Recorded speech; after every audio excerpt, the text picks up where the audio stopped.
Cette semaine aux courses débute dans 60, 59, 58, 57, 56, 55, 54, 53, 52, 51, 50, 49, 48, 47, 46, 45, 44, 43, 42, 41, 40, 39, 38, 37, 36, 35, 34, 33, 32, 31, 30, 29, 28, 27, 26, 25, 24, 23, 22, 21, 20, 19, 18, 17, 16, 15, 14, 13, 12, 11, 10, 9, 8, 7, 6, 5, 4, 3, 2, 1, 0.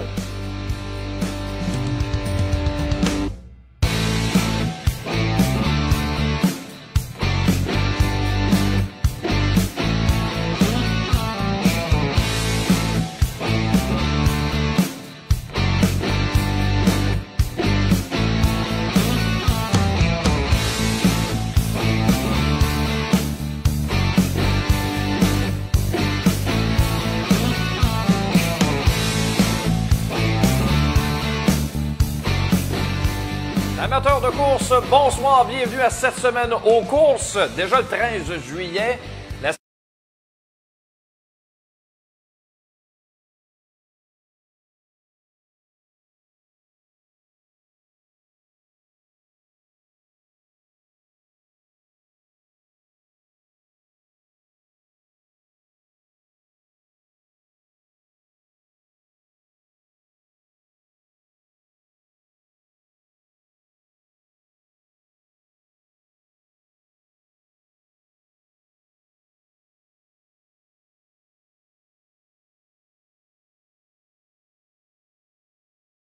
Et tu vas être sur mon émission pendant tout l'été, 2 fois par semaine.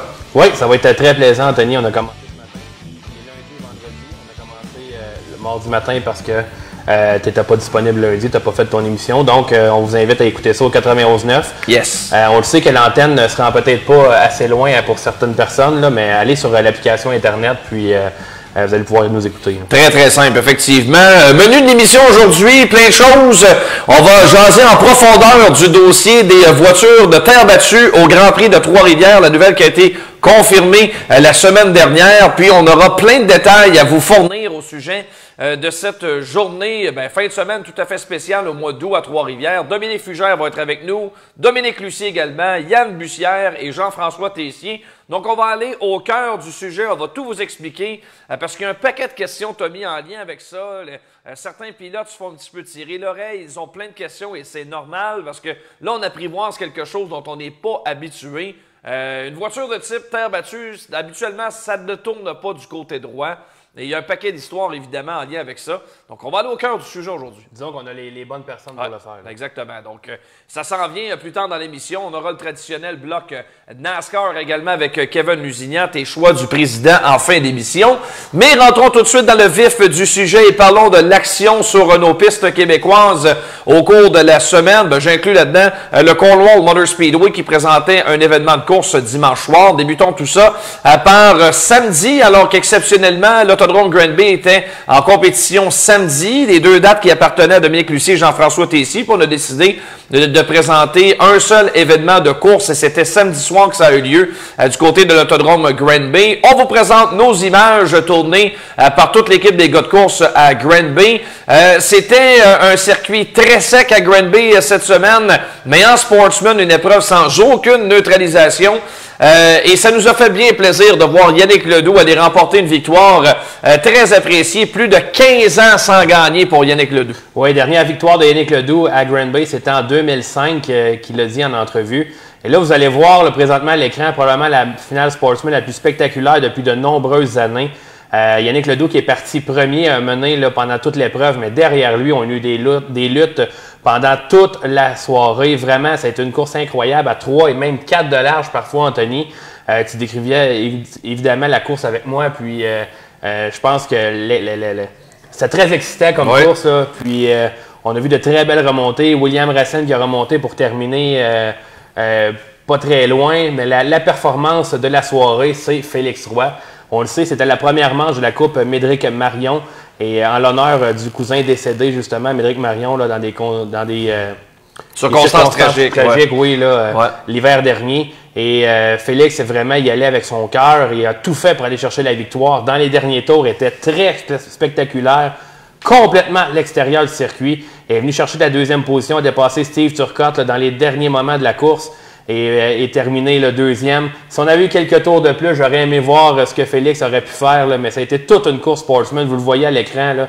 Oui, c'était sèche. On avait plusieurs trajectoires de course, puis ça a permis de faire beaucoup de dépassements. Ouais, j'étais surpris. Il y a eu un débat sur Facebook, sur un statut de Bruno Cyr cette semaine. Puis, coudonc, j'avais l'air d'être tout seul dans mon camp, là, parce que, je sais pas, moi j'ai la perspective de l'annonceur dans les tribunes. Puis sérieux, là, on a eu tout un spectacle. Là. Rarement, je me suis époumoné de la sorte là, pour une course sportsman, là, tellement le show était bon. Il y avait des luttes partout sur la piste. Et comme il y a eu un excellent rythme toute la course, ben, le trafic est rapidement entré en ligne de compte. Et c'est ce qui nous a donné lieu à vraiment des luttes palpitantes en piste. Anthony, 30 voitures au départ, 30 tours, pas de jaune, 3 de large encore, on le voit à l'écran présentement. Et des bagarres partout sur le circuit. Honnêtement, moi, j'ai trouvé que j'ai assisté à la meilleure finale sportsman de la saison. Puis, c'est normal, ça plaît. On peut pas plaire à tous. Exact. Mais à mon avis, à moi, puis tu partages mon avis, Anthony, on a eu le droit à toute une course en sportsman. Les conditions de piste, je veux dire, de semaine en semaine, ça évolue, vous le savez. Souvent, les intempéries viennent... la météo, tout simplement, vient influencer le cours d'un spectacle de course. Ça faisait super beau. Et comme c'était samedi, on s'est permis de commencer plus tôt. Évidemment, ça brûle le circuit, ça, avec plusieurs heures d'ensoleillement.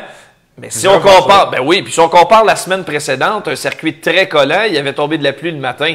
Alors, moi, personnellement, la terre battue, il faut que ça soit différent de semaine en semaine. Ça permet aux pilotes de ne jamais savoir sur quel pied danser. Oui, puis il y a des gens qui se sont plaints la semaine dernière parce que c'était trop collant. Donc, on peut pas plaire à tous, mais je pense que dans l'ensemble, on a eu tout un spectacle samedi. Moi, j'ai adoré cette finale-là. Absolument. Donc, belle victoire pour Yannick Ledoux et Félix Roy, Steve Turcotte qui viennent compléter le podium en sportsman. Un championnat extrêmement corsé actuellement, de belles luttes au championnat, c'est très très serré du côté des sportsmen. Puis on tenait justement à commencer l'émission du côté des sportsmen aujourd'hui. Chez les modifiés, on suivait tout de suite dans la deuxième finale présentée au programme. Là aussi, plusieurs choses à noter dans cette finale, Tommy, une finale de 40 tours.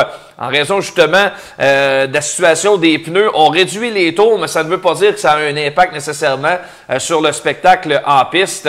Au départ de l'épreuve, Tommy, c'était vraiment le spectacle David Hébert, mais il n'avait pas sa meilleure voiture depuis le début de la saison. David Hébert a été excellent lors de la qualification. Parti 5e, a réussi à dépasser sur un circuit où c'était difficile de dépasser. A parti 2e, a pris facilement très rapidement au début de la course, la première position. On croyait vraiment qu'il était pour s'en aller tout seul à l'avant. Et finalement, Steve Bernier commençait à le rattraper. Il y a eu un drapeau jaune et Bernier en a profité pour aller chercher la première position. Par la suite, Bernier s'est sauvé un peu de David Hébert et on a vu apparaître Steve Bernard par l'extérieur. Il était très rapide, Steve Bernard. A terminé très près de Steve Bernier. Là. On a quand même eu... On pensait dans les derniers tours, peut-être que Steve va l'avoir dans les retardataires ou peut-être qu'il y avait eu un jaune. Mais quoi qu'il en soit, encore une fois, pas beaucoup de jaunes dans cette course de modifiés. Il y a un excellent spectacle. Steve Bernard et Steve Bernier étaient très rapides. David Hébert a tout fait pour terminer 3e. Mathieu Desjardins a suivi par la suite. Puis une très belle remontée également du pilote de la voiture 1 externe, Mario Claire, qui a réussi de passer de la 16e position à la 6e pour... récolter un autre bon résultat. Lui qui est impliqué dans la course incroyable pour la 2e position au classement avec les frères Bernier. Donc, au niveau du championnat, c'est toujours David Hébert qui est premier. Mais Steve a tout fait pour se rapprocher, Steve Bernier, en allant chercher cette victoire-là. Il n'y a pas le choix d'accumuler les victoires s'il veut revenir dans la course au championnat. Oui, et deuxième pour lui cette année du côté de l'autodrome Granby, Steve Bernier qui l'emporte dans cette finale de 40 tours chez les modifiés. Encore une fois, un très très bon car count dans toutes nos classes. Honnêtement, samedi, beaucoup de voitures, plus près, 35 voitures en sportsman, une trentaine en modifié également. Donc, c'est excellent. Puis dans nos classes de soutien aussi, aussi, là, les Pro Stock, les sports compacts, les slingshots. Bref, il y avait beaucoup de voitures dans les puits. Il fallait trouver de l'espace pour rentrer tout le monde. Oui, puis il faut le dire, dans la course modifiée, Anthony, c'était le premier top 10 d'Evan Racine qui fait ses débuts cette année. Il a terminé 9e. Donc, félicitations, Evan. Ça va être un pilote qui va être à surveiller au courant des prochaines années. Donc, on voit là, la photo, là, justement, Steve Bernier qui a été chercher la victoire. Il était très content. Et ça me fait rire là, ce qu'il a dit à notre collègue Kevin Hébert. Il dit, moi, je fais des tests tout le temps parce que quand je vais à l'épicerie et c'est écrit nouveau, ben, je l'achète parce que je veux l'essayer. Ça m'a fait bien rire. Puis c'est vrai que Steve est comme ça. Il fait toujours des tests. Puis ça a très bien fonctionné samedi soir. Bon, chez les Pro Stock également, une victoire émotive. Un revenant dans le cercle des vainqueurs. Ça faisait plus d'1 an qu'il n'avait pas gagné. L'ancien champion en Pro Stock, Danny Vogel, qui retrouve le drapeau quadrillé. Oui, Danny Vogel, qui avait eu un accident assez sévère dans les premières semaines du calendrier, a été chercher une victoire. Il a dû travailler très fort parce que Bruno Cyr, lui, travaillait fort à l'extérieur du circuit pour aller chercher Danny Vogel. On les a vus se battre pendant de nombreux tours à 2 de large. Bruno venait proche. Mais à la sortie de la 4 et à la sortie de la 2, Danny était en mesure de distancer Bruno quelque peu. Vers la fin de la course, ça fonctionnait un peu moins là, pour la voiture numéro 33. C'est Alain Brochu qui a terminé 3e. On a vraiment eu une belle course aux avant-postes dans la course, dans la finale de Pro Stock. Donc, Danny Vogel qui revient sur la première marche. Puis, chez les sports compacts également, Tommy, on le recevait ici sur l'émission la semaine passée. Il a poursuivi sur sa très belle lancée de début de saison, Danick Sylvestre, qui l'emporte en sport compact. Danick Sylvestre, déjà une 4e victoire consécutive, on le sait. Non, pas consécutive, mais dans l'année, 4e victoire. Donc, ça va très bien pour Danick Sylvestre cette saison. Jérémy Goyette est son plus sérieux prétendant à la victoire avec lui. Danick Sylvestre a pris son temps pour remonter. On voit Mathieu Vogel là, qui est à l'avant du peloton. Malheureusement pour lui, il a dû abandonner. Il avait des problèmes là, dans la qualification et dans la finale, Mathieu Vogel. Mais Danick Sylvestre a eu des belles bagarres avec Dominique Blais et Jean-Philippe Gay. A été chercher une 4e victoire vraiment sans ligne là, pour aller chercher enfin son premier championnat en sport compact. Lui qui a déjà annoncé que c'était sa dernière saison là, dans cette classe-là. Ouais, alors lui, il pourra probablement partir la tête en paix de cette catégorie. Quand tu es champion, c'est encore plus facile de vouloir monter de grade en course automobile. Donc, salutations Danick Sylvestre pour une autre belle victoire. Et Anthony, avant de continuer, on a eu tout un accident. Ben oui, là, je m'en allais là. Okay. Il y a des slingshots également qui étaient présents du côté de Granby. Je sais que tu as décrit les épreuves pendant l'intermission. Alors, si tu voulais nous raconter là, ceux qui l'ont apporté. C'était des finales doubles chez les slingshots. Au niveau des slingshots juniors, c'est Loïc Messier qui a été chercher les 2 victoires. Très belle soirée pour Loïc Messier. Et chez les seniors, c'est pas des pilotes à qui on s'attendait vraiment de voir aux avant-postes. Cédric Tremblay a remporté la victoire et Marc-Olivier McCarthy a remporté l'autre chez les seniors. Ça a été une très belle course pour eux. On a vu Daphné Hébert faire un capotage et David aller le voir tranquillement, aller voir sa fille. T'as pas nerveux, bébé? Non, c'est le métier qui rentre, il l'a dit. Alors, salutations à nos différents photographes, Daniel Mayotte, Don Simpson, qui nous partagent leurs clichés. On les salue. Et on termine avec l'incident malheureux impliquant Jonathan Nadeau dans l'épreuve d'une qualification en sportsman. Regardez ça, l'embardé de Jonathan Nadeau qui va capoter à la suite d'un contact initialement avec Carl Letendre, le 8KL. Ce que vous voyez revoler, là, on a plusieurs angles de caméra. Voici donc celle captée par la caméra de Daniel Demers, le pilote de la voiture numéro 16, qui se retrouve en fond de grille et suit le bolide 44 de Raphaël Goujon sur le départ initial de l'épreuve. Et vous voyez, piste sèche, on va voir la poussière s'envoler à la suite de l'accrochage et le bolide de Jonathan Nadeau s'envoler dans les airs et atterrir sur le devant de la voiture de Goujon. Quel spectaculaire embardé! Et vous avez vu le liquide qui s'échappait sur la première séquence qu'on vous a montré. Le liquide qui s'échappait du bolide de Nadeau, c'était justement ce liquide dans l'extincteur, si on veut, ça n'a pas été déclenché volontairement, c'est tout simplement qu'une ligne a été sectionnée et il s'est retrouvé avec du liquide partout là, sur le circuit. Oui, évidemment, Anthony, quand je vois ça, je me dis, encore une fois, Dieu merci que les voitures sont bien construites. Oui. Ça a cogné très fort. D'ailleurs, regardez cette image-là de Don Simpson. Et moi, ce qui me fait rire, c'est regarder Maxime Beauregard en bas. Salut, Max! Ne semble pas réagir. Beaucoup de sang-froid, Maxime. Probablement que moi, je serais déjà dans les pluies en courant. Ouais. Mais non, Jonathan Nadeau, vraiment, c'est dommage parce que la voiture est vraiment démolie. Mais la bonne nouvelle là-dedans, c'est qu'il se porte très bien. Dès la sortie de son véhicule, il était correct. Là. Ouais. Donc, les voitures sont bien construites. Puis on l'a encore vu une fois samedi soir. Puis les équipes de sécurité ont été très rapides pour se rendre sur les lieux d'accident. Oui, Jonathan qui se porte bien, c'est le principal, mais c'est toujours regrettable de voir un pilote probablement devoir mettre un terme à la saison comme ça sur un accident de la sorte. Très, très malheureux. Oui, des images spectaculaires, mais quand tu connais le pilote, c'est toujours difficile pour nous de s'exclamer lorsqu'on voit un accident de la sorte parce qu'on sait très bien qu'il y a de l'argent engagé là-dedans.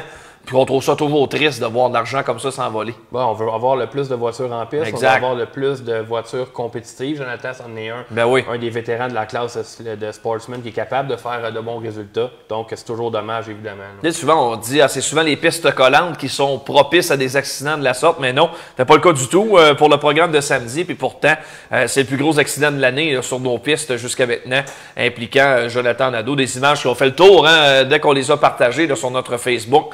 Des images qui se sont beaucoup promenées pendant le programme de samedi. Dans le cas de l'autodrome Granby, retour aux courses, on aura l'occasion d'en reparler en fin d'émission, mais on retourne à la case habituelle du vendredi soir avec les modifiés en vedette vendredi. La classique annuelle, Monsieur Modifié qui est de retour. Oui, Monsieur Modifié, évidemment, tous les pilotes veulent remporter ça. C'est un titre qui est très prestigieux à l'autodrome Granby et ça va marquer également le retour en piste de la voiture numéro 24 de Raphaël Lessard. Donc, ça va être très intéressant. Toute une soirée là, qui vous attend du côté de l'autodrome Granby. Je vous invite à aller acheter vos billets dès maintenant là, sur le site de l'autodrome. Vous allez avoir tout un spectacle avec la voiture numéro 24, Lucie Chevrolet, là, conduite par Raphaël Lessard.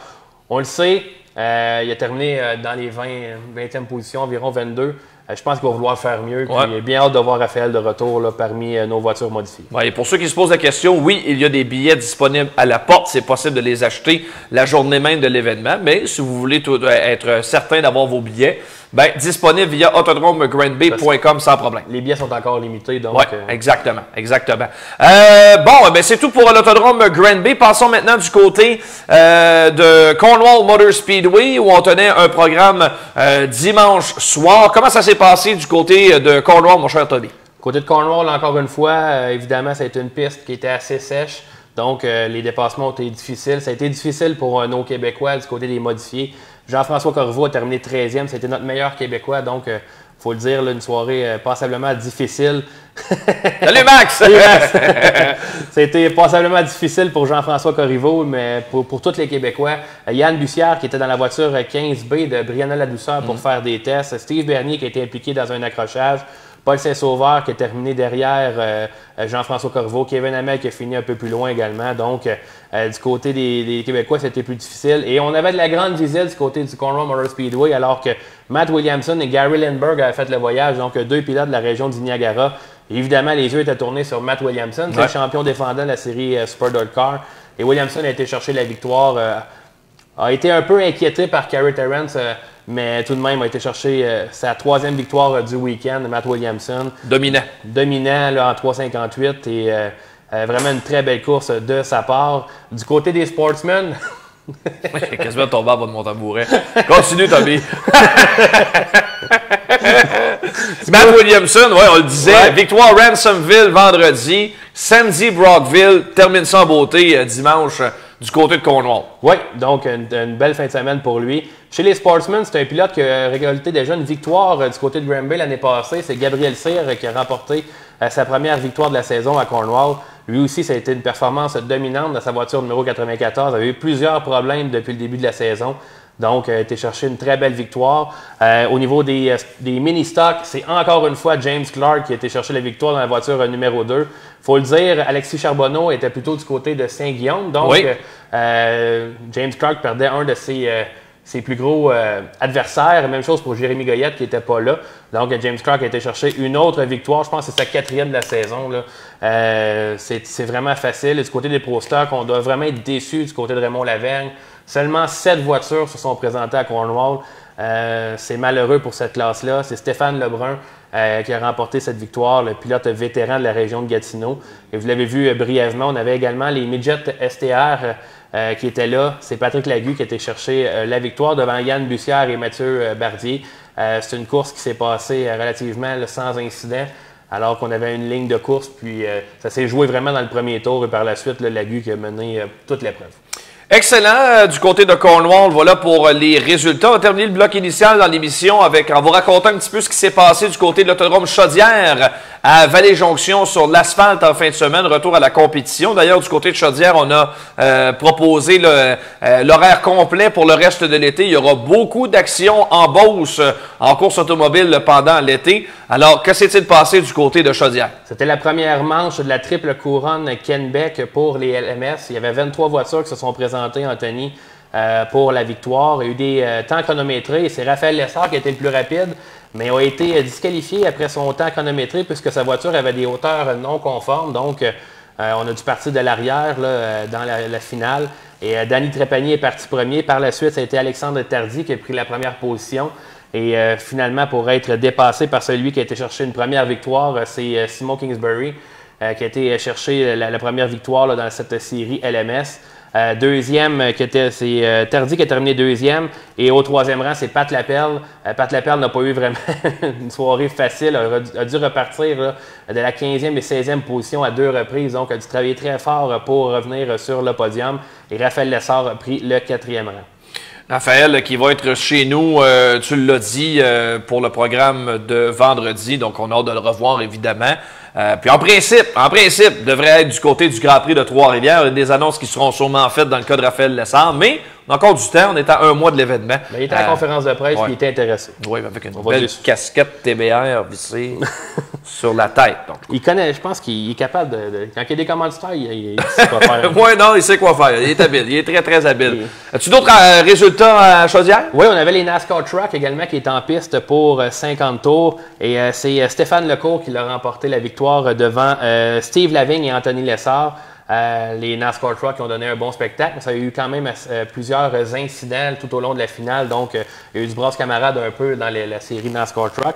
On avait les Vintage également. La piste avait demandé aux Vintage, il va falloir être plus présents et plus nombreux. Ils sont arrivés avec 14 voitures du côté des Vintage. C'est Jimmy Gagné qui a remporté la victoire devant un duo père et fils. Andy et Marco Gilbert qui ont terminé 2 et 3e. Et finalement, on avait les sports compacts amateurs, Anthony, qui est en piste.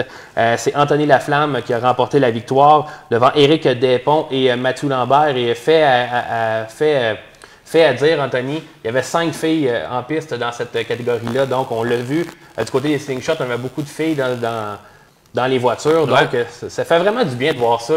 Le sport qui se développe de plus en plus. On va en parler un peu plus tard avec justement une demoiselle qui a remporté une course en modifié. Là, mais ça fait du bien de voir des filles s'impliquer de plus en plus dans les courses. Puis je pense que c'est juste bon pour l'avenir du sport automobile. Oui, plus d'obstacles. Qu'on soit un homme ou une femme, c'est possible de courir et de connaître du succès en course automobile. Ça, c'est certain. Tommy, on se retrouve tantôt pour les choix du président en conclusion de l'émission. Parce qu'au retour de la pause, on fait le point avec les promoteurs. Mais là, il y en a un troisième qui s'invite dans la danse aujourd'hui. On reçoit le directeur général du Grand Prix de Trois-Rivières, Dominique Fugère, qui se joint à Yann Bussière de l'Autodrome Drummond et à Dominique Lucier de l'Autodrome Granby et du RPM Speedway. Une grosse discussion entre boys. Ça s'en vient au retour de la pause.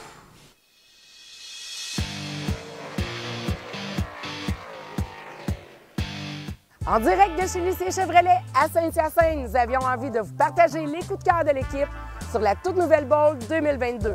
Le véhicule a été totalement redessiné, autant à l'extérieur qu'à l'intérieur.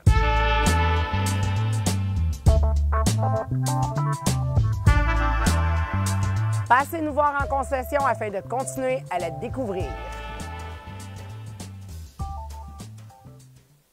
Festidrag.tv, votre émission de sport motorisé tous les lundis 20h à Télémac et sur la page Facebook de Festidrag. Festidrag.tv, c'est un road trip nord-américain de sport motorisé. C'est aussi du stock car, de l'accélération, de la drift, du dirt, de la moto et les plus belles expositions d'auto en Amérique. Tous les lundis 20h à Télémac et sur la page Facebook de Festidrag. Festidrag.tv est présenté par Rousseau Metal, Silverwax, Prono Control et Choix Radio X.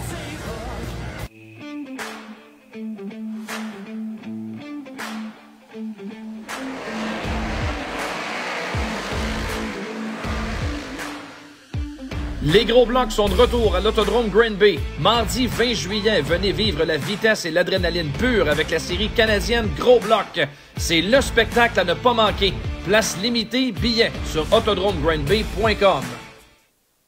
Vous êtes tanné de votre vieux bazou et vous voulez du changement?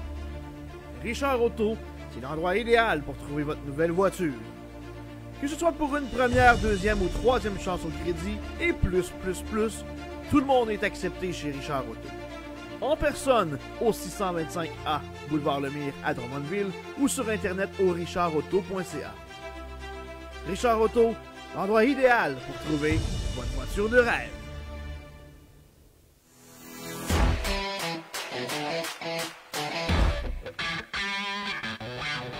En 2021, l'Autodrome Drummond fête ses 70 ans et se réinvente.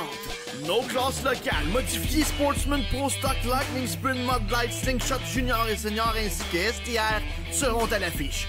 Viendra s'ajouter la Super TT Nationale Série, mettant en vedette VTT, SXS et Autocross. Également la série NAFT, North American Flat Track.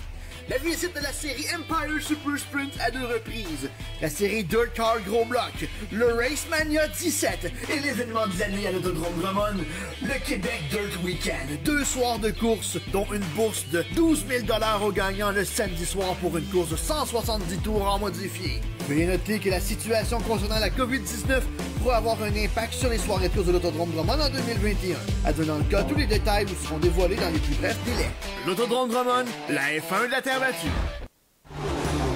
Festidrag Développement, une entreprise 100% québécoise, contribue à développer des pilotes de course d'ici, partout en Amérique du Nord. Festidrag Développement tient à remercier ses précieux partenaires Silverwax, Rousseau Métal, Richard et compagnie, Volon Control, VP Racing Fuel et DL Performance, Globocam, Groupe Brière International, le Grand Prix de Trois-Rivières, Dumoulin Compétition, Permatex, Festidrag.tv, Hypertech, Choix Radio X et 91.9 Sport.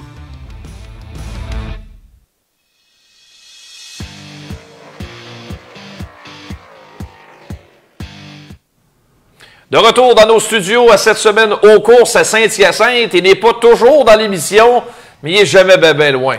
Dominique Lucier qui est à ma compagnie. Dom, c'est un petit bout qu'on t'a pas reçu, mais là, il y a des belles nouvelles. Puis là, il fallait qu'on te reçoive pour en parler. Parce que je sais qu'il y a eu du jus de bras pas à peu près dans tout ça là, au cours des dernières semaines.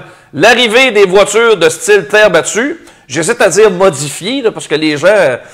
Ça va être des moteurs de style Sportsman 602 à l'intérieur, mais en théorie, c'est des voitures modifiées qui vont rouler du côté de Trois-Rivières sur l'asphalte. Emballé par cette opportunité-là, Dom? Oui, super content, vraiment super content. Je pense que ça va être de quoi de vraiment différent. C'est pas d'hier qu'on avait cette idée-là. Dans le fond, là, je recule d'une couple d'années, là, je pense que c'est 2016 ou 2017, j'avais été... Dans le fond, on a eu une discussion, moi et Dominique Fugère, à ce sujet-là. François Bellemare avait déjà parlé à Dominique de l'idée d'amener les autos qu'on a sur la terre battue à Trois-Rivières. Il y en a beaucoup de gens qui me demandent pourquoi. Ils disent, c'est quoi le but? Je viens plus du circuit routier que de la terre battue. Puis, bon, Trois-Rivières, c'est un événement qui est hyper médiatisé. C'est international. Il y a des séries qui viennent d'Europe, qui viennent des États-Unis. Naturellement, les médias sont là. Il y a beaucoup de couverture. Il y a beaucoup de monde alentour de tout ça. Puis, je pense que c'est un défi qu'on a sur la terre battue, d'amener ce qu'on fait, sur la... à le montrer à un public plus grand, puis tout ça, être capable de faire passer nos courses à la télé. Fait qu'on a jasé à plusieurs reprises, puis on n'a pas eu de fenêtre de temps pour être capable de faire ça, puis de venir à bout là, autant de régler le côté technique que les horaires, que comment qu'on va faire tout ça. Puis là, cette année, Dominique m'a appelé, il y a peut-être 1 mois et demi, puis il m'a dit, c'est peut-être une belle fenêtre de temps. La Formule 3, qui est une série qui est principalement, il y a beaucoup de pilotes du Brésil, ne peut pas venir à cause de la pandémie, puis tout ça. Fait qu'on s'est remis à plancher là-dessus, puis à regarder c'était quoi les possibilités de faire tourner nos autos à Trois-Rivières pour être capable d'intéresser des multinationales à regarder ce qu'on fait, de passer à la télé, etc., puis de se donner du rayonnement. L'huile de bras, on a mis. On est à notre 3e journée de test demain, dans le fond, 3e et dernière journée de test demain, là, en fonction de la météo. Ça a été d'ouvrage de ce côté-là, ça a été d'ouvrage de trouver le modèle d'affaires pour être capable que le Grand Prix de Trois-Rivières trouve son compte, qu'on soit capable de fermer les autodromes, puis de donner des bourses intéressantes, puis de trouver la façon d'arriver avec un package de règlements qui fait que les gars se permettent pas des grosses dépenses.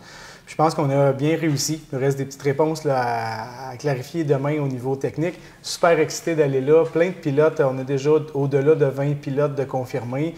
Je vais avoir plusieurs vedettes dans des autos qui veulent essayer ça. Fait que non, ça va être cool. Je suis content. J'ai encore une fois avec Yann travaillé épaule à épaule là-dedans, avec Martin Roy Junior qui nous a aidés, puis Jean-François au niveau technique. Ouais. Avec Dominique Pugère qui était passionné, patient, aidant, puis en mode solution. Fait que super cool. Ben, bonne nouvelle, tu disais, Doom, les multinationales intéressées à nos courses, attirer les médias. C'est un éternel combat. On a bien beau s'impliquer, puis je le sais de mon bord, je suis dans les médias, je fais carrière là-dedans, mais c'est pas chose facile pareil. Mais le Grand Prix de Trois-Rivières, parce que c'est un événement à grand déploiement, que ça a lieu au centre d'une ville, que c'est là depuis longtemps, que les meilleurs pilotes ont tous passé par Trois-Rivières avant de se connaître du succès, ça a un cachet particulier. Il faut leur donner. Et Trois-Rivières fait quelque chose de spécial. Donc, s'attacher au Grand Prix de Trois-Rivières, c'est bon. Et clairement, tu as été capable de réunir des gens de ton domaine également dans les concessionnaires automobiles de Chevrolet au Québec. Oui, absolument. C'était un petit peu un combat parce que on courait après le temps. Puis là, je voyais le temps avancer, puis un des côtés qui était un défi, c'était le côté économique. Tu sais, Dominique a être capable de tirer son épingle du jeu de tout ça. Moi, Yann, être capable de survivre, de fermer une fin de semaine. Puis après ça, il faut donner des bourses intéressantes pour les pilotes, puis il faut que ça soit intéressant, il faut que ça vale la peine, il faut que ça soit intéressant. Puis là, super content, j'ai eu mon ami Jean-Claude Payet qui est un petit peu impliqué dans le projet depuis le début, puis qui était à sa façon un pilier là-dedans, est capable de nous permettre de dire qu'il va y avoir un Grand Prix de Trois-Rivières, puis que nos autos modifiées ou Sportsman ou les voitures de terre battue vont être en circuit routier, mais il fallait quand même plancher à trouver tous les fonds nécessaires puis tout ça. Puis aujourd'hui, bonne nouvelle, super content, l'Association des concessionnaires Chevrolet du Québec a acheté notre événement. Dans le fond, c'est eux qui vont être le présentateur de l'événement, qui vont permettre de rendre tout ça possible. Fait que travail d'équipe, on est 80 quelques concessionnaires au Québec qui se sont mis épaule à épaule, chacun dans sa région, puis qui a décidé de mettre un peu de sous puis de rendre ça disponible. Fait qu'on va essayer de rendre ça bien attractif. Mon rôle, le rôle à Jean-Claude, à Dominique, c'est justement de s'assurer que tout le monde y trouve son compte. Ouais. Puis les dollars marketing de GM Canada, les gens qui sont à la tête de ça vont regarder ce qu'on va faire de très proche. Puis je pense que c'est positif pour l'avenir de ce qu'on fait. Pas juste l'avenir de « il va-tu avoir un autre Trois-Rivières l'année prochaine », mais bien l'avenir en général. Je pense que les gens vont regarder ce qu'on fait, puis on pourrait peut-être les intéresser à venir s'investir chez nous en dollars marketing, puis tout ça là, dans nos autodromes du Québec après. En tout cas, ça fait partie de nos souhaits. Oui, bien, c'est tant mieux, parce que quand je t'entends parler, Dominique, je vois toujours la fameuse série Nissan Micra. Tu sais, Nissan... Ben, comment dire une série où c'est vraiment un véhicule Nissan qui court? Ouais. Ben, Chevrolet, je veux dire, c'est seulement des moteurs GM à l'intérieur des voitures. Ouais. Je trouve que c'est un fit naturel dans tout ça. Non, c'est un bon fit. GM, ils ont mis beaucoup d'argent dans les courses au fil des années. Pour ma part à moi, ça fait depuis 88 qu'on est, ma famille, on est impliqué dans les courses, que je course, que mon frère a coursé, que ma belle famille, mon gars, etc. Puis j'ai pas été chanceux au niveau de leur écoute, d'investir dans nos projets puis tout ça. Puis là, on a de l'écoute, puis je pense que les planètes se sont alignées. Fait que non, je suis super content. Puis le parallèle avec la série Nissan, le parallèle avec tout ce qui se fait entre... Fait que c'est ça, les autres séries de d'autres manufacturiers, bien, ça a été un exemple qui a été relevé. Ouais. Puis le fait qu'on ait dans notre brochette de pilotes des pilotes d'expérience, des jeunes, un petit peu un éventail large de profils de pilotes, des femmes, ça l'a aussi amené beaucoup d'intérêt. Fait que ça va être le fun de présenter tout ça. On a plein d'idées, moi puis Dominique puis Yann, à mettre en marche alentour de tout ça. Je pense que ça va être un beau week-end, un beau projet. Puis déjà d'avance, d'en avoir au-dessus d'une vingtaine déjà d'attachés, c'est bien. Puis il y a un objectif qui semble être très clair. On veut s'approcher pas mal plus du 40 que du 20 voitures, là, si je comprends bien. Ah oui, absolument. Là, c'est des discussions journalières. C'est sûr que le problème qu'on a actuellement, c'est qu'on n'est pas capable de répondre à toutes les questions parce qu'il reste des tests à faire. Fait que le mandat de Jean-François demain, c'est de terminer ces tests-là pour s'assurer de prendre les bonnes décisions au niveau du contenu technique des autos. Puis après ça, on va présenter ça aux pilotes. Il y a eu beaucoup de questions, beaucoup de gens qui ont dit, avec l'ensemble de ce que tu me dis, ben oui, on a de l'intérêt. Je crois qu'on est à 23 ou 24 pilotes de confirmer actuellement. Plusieurs là, qui sont en attente de certaines réponses qu'on va leur donner. Okay. Fait que oui, c'est sûr qu'on va passer le cap des 30 facilement. Est-ce qu'on va se rendre à 40? Je vais travailler pour être capable d'avoir ça. Je pense que ça sera un beau showcase pour les équipes qui sont là. J'asais avec Martin Roy qui a déjà couru en Pinties à Trois-Rivières. Je pense que c'est une belle façon pour les équipes de faire voir leurs commanditaires. J'ai des équipes de sportsmen qui sont en ce moment en train de travailler parce que leur commanditaire leur a demandé de présenter une auto à Trois-Rivières. Fait que non, je pense que ça va être un beau succès, une belle fin de semaine. Des belles choses. Moi, je propose qu'on fasse une courte pause parce qu'au retour, se joignent à nous Dominique Fugère et Yann Bussière. Ah, ils sont déjà là? Bon, ben bonne nouvelle. On va continuer. Mais je veux juste être sûr que je les comprends bien, que Dom aussi les comprenne bien. C'est le seul petit bémol. Dom, est-ce que tu entends Yann et Dominique? Tiens, je te pose la question. Les gars... Ben là, on disait rien. Oui, ben oui. Ouais, c'est ça. Bien, les gars. OK.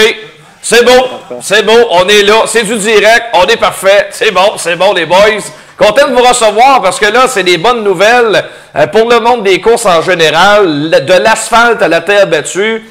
Le monde des courses est trop petit pour pas qu'on réussisse à se coller ensemble à l'occasion. C'est vraiment le fun qui est en train de se créer. D'abord, Dominique Fugère, je veux t'entendre là-dessus. Je sais que tu as travaillé très, très fort pour unir les ponts, puis là, que ça puisse se concrétiser de la sorte, ça doit te rendre très fier. Puis comme Dominique vient de le mentionner, on parle d'une association intéressante avec l'Association des concessionnaires Chevrolet du Québec.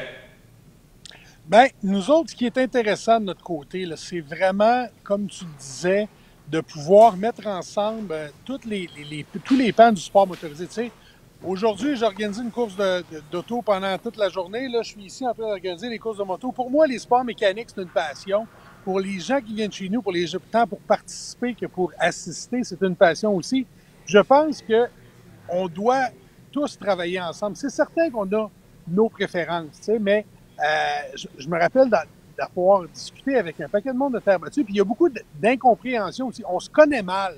Ben, des événements comme ce qu'on va faire là, ça va nous permettre de se connaître. Tu sais, Dom Lucier, tu le sais, tu m'en parlais il y a pas plus tard, il y a quelques semaines. Il dit, il y a du monde, moi, là, dans mon pit, là, dans mon paddock, qui pense que Dominique Fugère, il arrive avec son cigare de promoteur, puis son gros chapeau de cowboy texan, puis il veut tout virer le monde à l'envers. Ben, il dit, moi, je le sais que c'est pas ça, mais il dit, c'est important de le présenter puis de lui montrer qu'on veut travailler ensemble. J'ai beaucoup de plaisir, moi, quand je vais voir des courses de terre battue. J'ai beaucoup de plaisir quand je vais voir des courses de rallycross, des courses d'asphalte, que ce soit en ovale, que ce soit en circuit routier, en circuit urbain. Je pense qu'il y a des gens comme moi qui s'abreuvent à toutes ces sources de sport motorisé-là. Fait que c'est vraiment là-dessus qu'on veut plancher. Puis, on va se le dire, on n'est pas le Canadien de Montréal, on n'est pas le hockey au Canada, ou on n'est pas la NFL aux États-Unis. Donc, on a l'avantage de travailler ensemble et de pouvoir aller chercher des partenaires importants. Mais pour nous autres, c'est certain que c'est un gros... c'est une belle façon parce que tu parlais de Chevrolet tantôt. Ben, ils vendent des véhicules à tout ce beau monde-là. Puis, tout le monde qui aime les courses, c'est pas mal tous des amateurs de chars qui n'ont pas l'habitude de se promener en poubelle. Non. Et à t'entendre parler, Dominique, ça dépasse le stade du projet pilote. J'ai l'impression qu'on est en train de faire les fondements de quelque chose qui pourrait être là à long terme à Trois-Rivières. Ben, on commence par un projet pilote. Je préfère l'appeler comme ça. Évidemment, il va falloir attendre de voir comment ça va se passer en piste. Jeff Tacey a fait de gros tests. Je sais que les équipes sont sérieuses, les pilotes sont sérieux. Mais si au troisième tour, tout le monde se ramasse empilé dans l'estrade du point 1, ça se peut que ça ait été juste un projet pilote. J'ai confiance que ce ne serait pas ça parce qu'on ne serait pas en train de se parler ce soir. Mais il reste qu'on a fait des essais sur quelques tours. On va faire des essais sur des séquences plus longues. On va faire des essais en piste. On va faire une course. Après ça, on va se rasseoir, on va s'ajuster puis on va avancer pour l'avenir. Mais c'est très possible que ce soit quelque chose qui perdure dans l'avenir. Tu sais, Quand on a amené du stock car à Trois-Rivières pour la première fois, quand les fast cars, comme on les appelait à l'époque, sont venus, c'était une espèce de fantaisie. Maintenant, le stock car, c'est le pain et le beurre chez nous, avec les séries NASCAR Pinties. Quand on a amené les voitures de rallycross, il y a du monde qui se demandait que ça mangeait en hiver, qu'est-ce que ça ferait. On a eu le championnat du monde chez nous. Tu sais, quand tu es à côté des villes comme Silverstone, sur un calendrier, ben tu dis, ça vaut peut-être la peine d'apprendre à connaître, d'apprendre à connaître ça, d'apprendre à aimer ça. C'est ce qu'on a fait à l'époque. On a amené, on se rappelle, les Sportsmen Québec à une certaine époque. Tu sais, il y a beaucoup de monde qui disent, pourquoi vous les appelez pas Sportsmen? On veut pas qu'il y ait de confusion. On a eu les Sportsmen chez nous. Il y avait le même moteur, mais il y avait les roues couvertes. Il y avait c'était des chars d'asphalte, tu sais. Donc, on a préféré les appeler des modifiés. On a préféré les appeler en mode urbain. Puis, on veut surtout pas créer de confusion, même si c'est pas l'appellation à laquelle les gens sont habitués. Nous, on sait qu'il y a les grosses équipes de modifiés qui vont être là, il y a les grosses équipes de sportsmen, puis on va surtout avoir les meilleurs pilotes de terre battue au Québec qui vont être présents au Grand Prix de Trois-Rivières pendant 2 grosses journées. On vient de voir, Dominique, un schéma du circuit à Trois-Rivières. Ouais. Là où il y a une grosse interrogation, c'est au niveau de la longue ligne droite. Moi, il y a des pilotes qui m'ont adressé la question, qu'est-ce qui va arriver sur la longue ligne droite qui dépasse le 1 km? Le coupe-feu peut devenir un problème pour les voitures munies d'un moteur 602.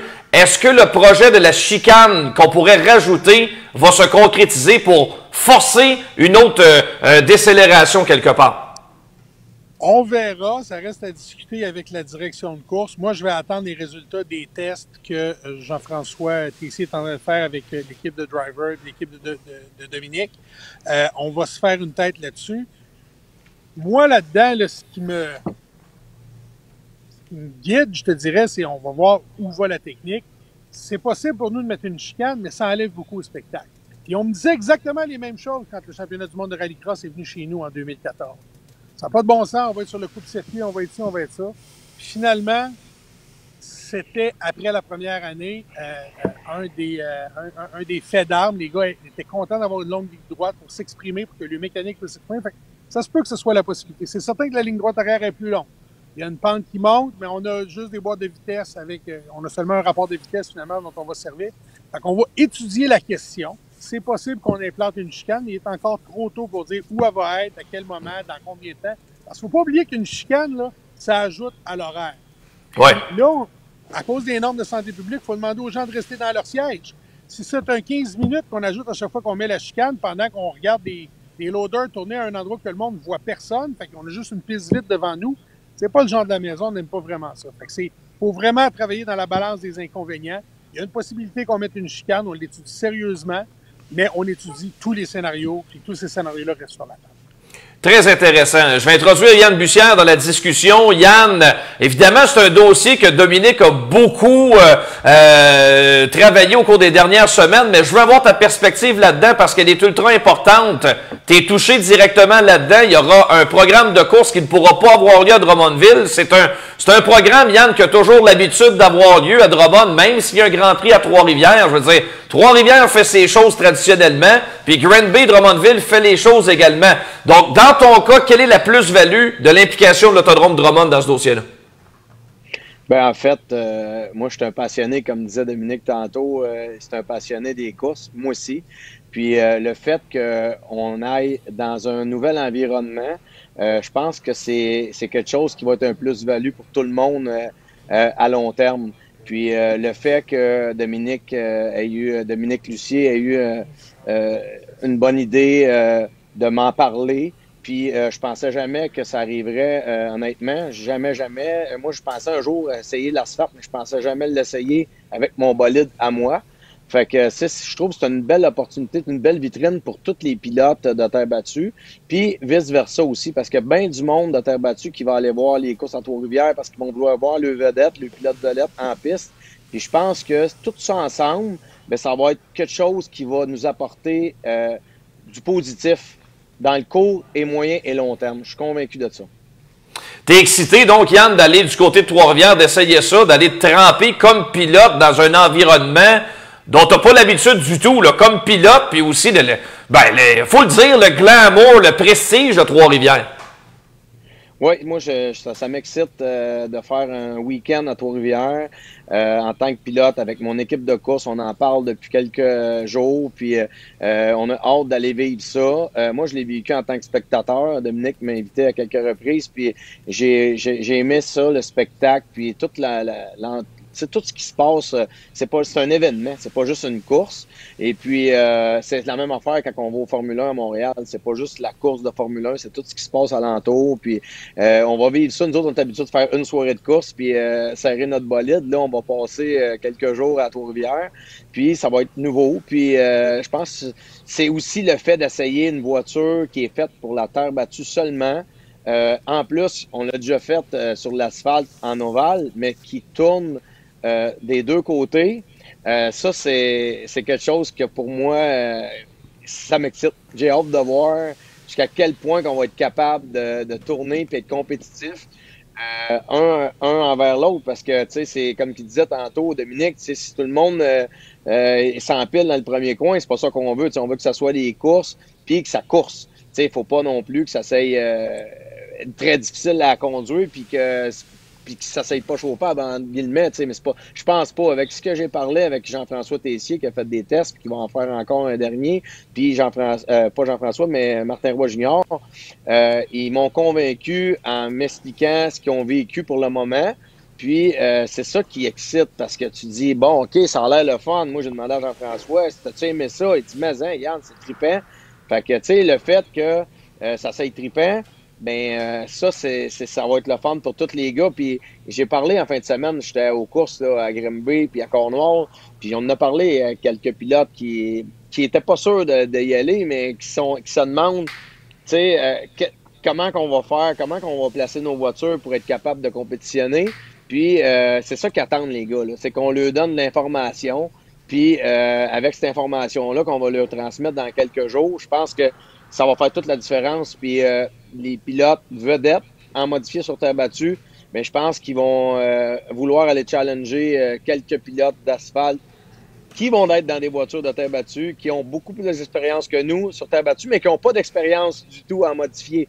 Donc, tu sais, tout va s'équivaloir un peu dans la balance. Je pense que c'est ça qui va donner un bon show. Ouais, ben on a hâte de voir ça. Vas-y, Dom. Ouais, c'est ça, c'est drôle, Yann, que tu parles de ça, parce que Dominique, c'est le format sportif qu'on a adopté. Puis je pense pas que tu le connaisses. Je suis pas mal le seul qui le connaît, puis je suis le bout de mes doigts, mais on a en plus fait un format sportif qui va faire que, à un moment donné, là, on va se retrouver, après 15 tours, tout le monde va être égalisé parce que le talent des pilotes, l'usure des pneus, le poids de la voiture vont tous s'équilibrer à une place pour qu'on arrive avec les meilleurs pilotes avec des moins bons pneus, les autres avec avec l'avantage que les pneus sont meilleurs. Mais, donc, on risque d'avoir de super belles batailles en piste.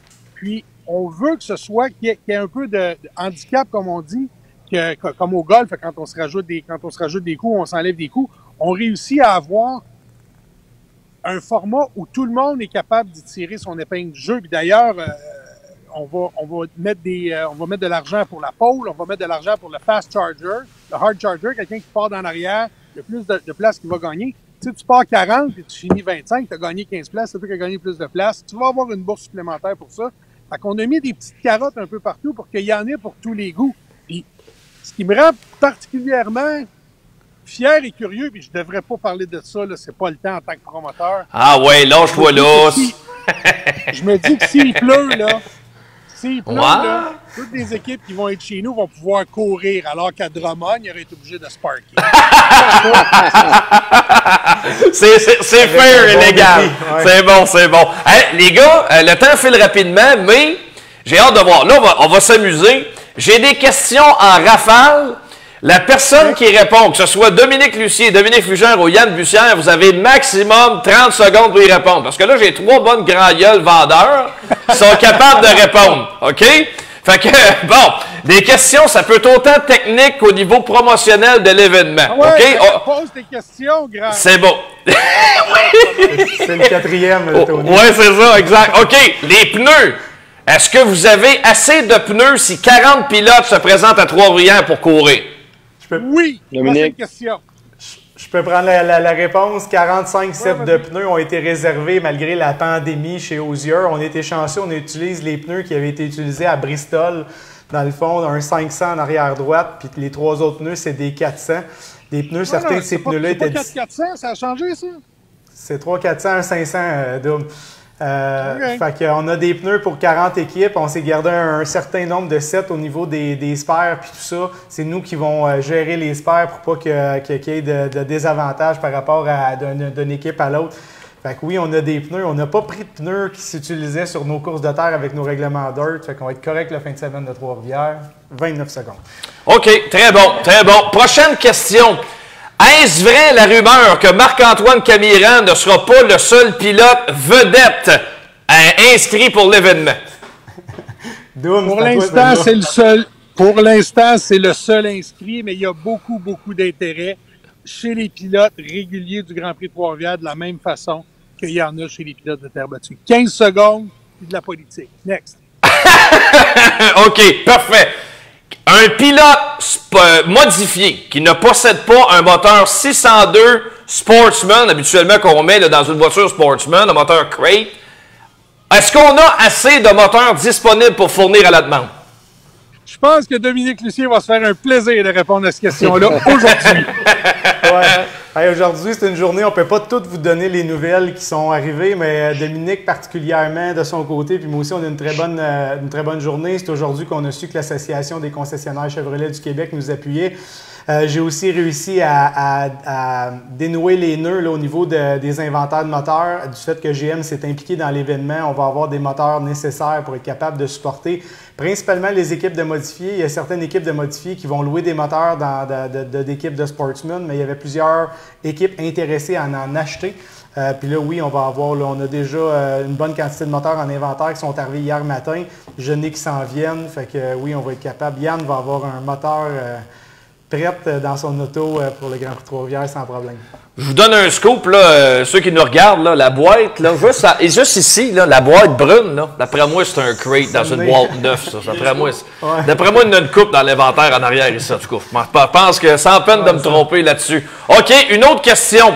Et ça nous vient là d'un membre bien en règle des gars de course. Est-ce que le Sharkman est capable de virer à droite? Oui, écoutez, j'ai une formule 125. Pour ceux qui ne connaissent pas ça, c'est un car qui va très vite. Oui, je suis capable de tourner, je suis capable de tourner les deux bords. Ah oui, monsieur. La F1 sur l'asphalte, en petit. OK, excellent. Une question un petit peu plus technique au niveau de la réglementation, messieurs. Est-ce qu'on va pouvoir arriver puis faire ce qu'on veut sur une voiture, jouer sur la suspension, ou bien on va tenter de garder ça le plus conventionnel possible, comme ce qu'on voit sur la terre battue habituellement? Le livre de règlement de Dirt s'applique en entier, sauf pour quelques exceptions qui vont être claires, et c'est ces exceptions-là que Jean-François Tessier est en train de nous aider à établir.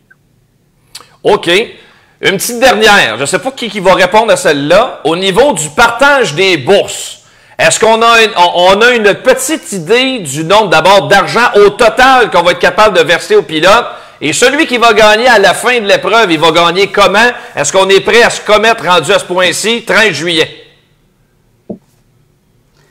Comme Yann vient de faire le signe, dans le fond, on est super content. On a réussi à assembler les sous pour faire tout ça, puis d'avoir une belle offre pour les pilotes. Un petit peu plus que 60 000 la bourse totale pour les 40 pilotes qui vont se déplacer. Yann a mis ses 5 doigts. C'est 5 000 le gars qui va gagner l'événement. C'est minimum 1 000 pour ceux qui vont participer à l'événement. Il y a des bonus à partir des 25 premiers qui vont prendre la finale en réalité, qui vient en ligne de compte. On a aussi travaillé ensemble. Yann a mis ses idées dans tout ça. On va faire tirer parmi les 40 participants un moteur de Sportsman 9. Fait que ça, c'est un prix au moins qu'on dit, OK, il y a une équipe qui va se ramasser avec les grands honneurs puis le 5 000 la victoire. Il y a aussi une équipe qui n'est peut-être pas celle qui va avoir gagné, qui va repartir avec une valeur de 5 400 plus les taxes là, que vaut un moteur Sportsman actuellement. Fait que oui, c'est 60 000 $, puis ça, c'est attaché. On va sortir les détails du rundown de tout ça, là, mais 5 000 gagnés, 1 000 partis, je pense que, tu sais, on avait dit qu'on était pour être sérieux. On l'est, probablement, c'est plus que la bourse des gros blocs, en réalité, là. Fait que je pense que c'est une bonne nouvelle. OK, très bonne nouvelle. Maintenant, messieurs... Ah oui. Anthony, on aimerait ça Continue, de Dominique. donner tous les détails la semaine prochaine. Sur la fin de la semaine, on devrait être capable de dévoiler ça. On l'espère dans un point de presse. On va avoir la réglementation va être rendue publique, les bourses vont être rendues publiques, puis on va être capable d'avancer ça. Mais moi, j'ai une question pour toi aussi. Oh, OK, j'ai le droit à répondre à des questions. 14, 15 août.